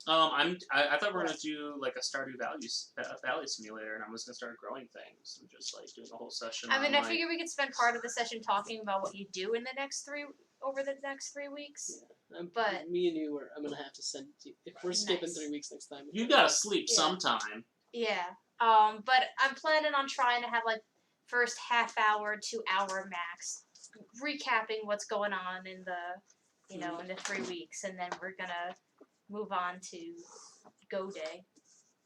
And go from there.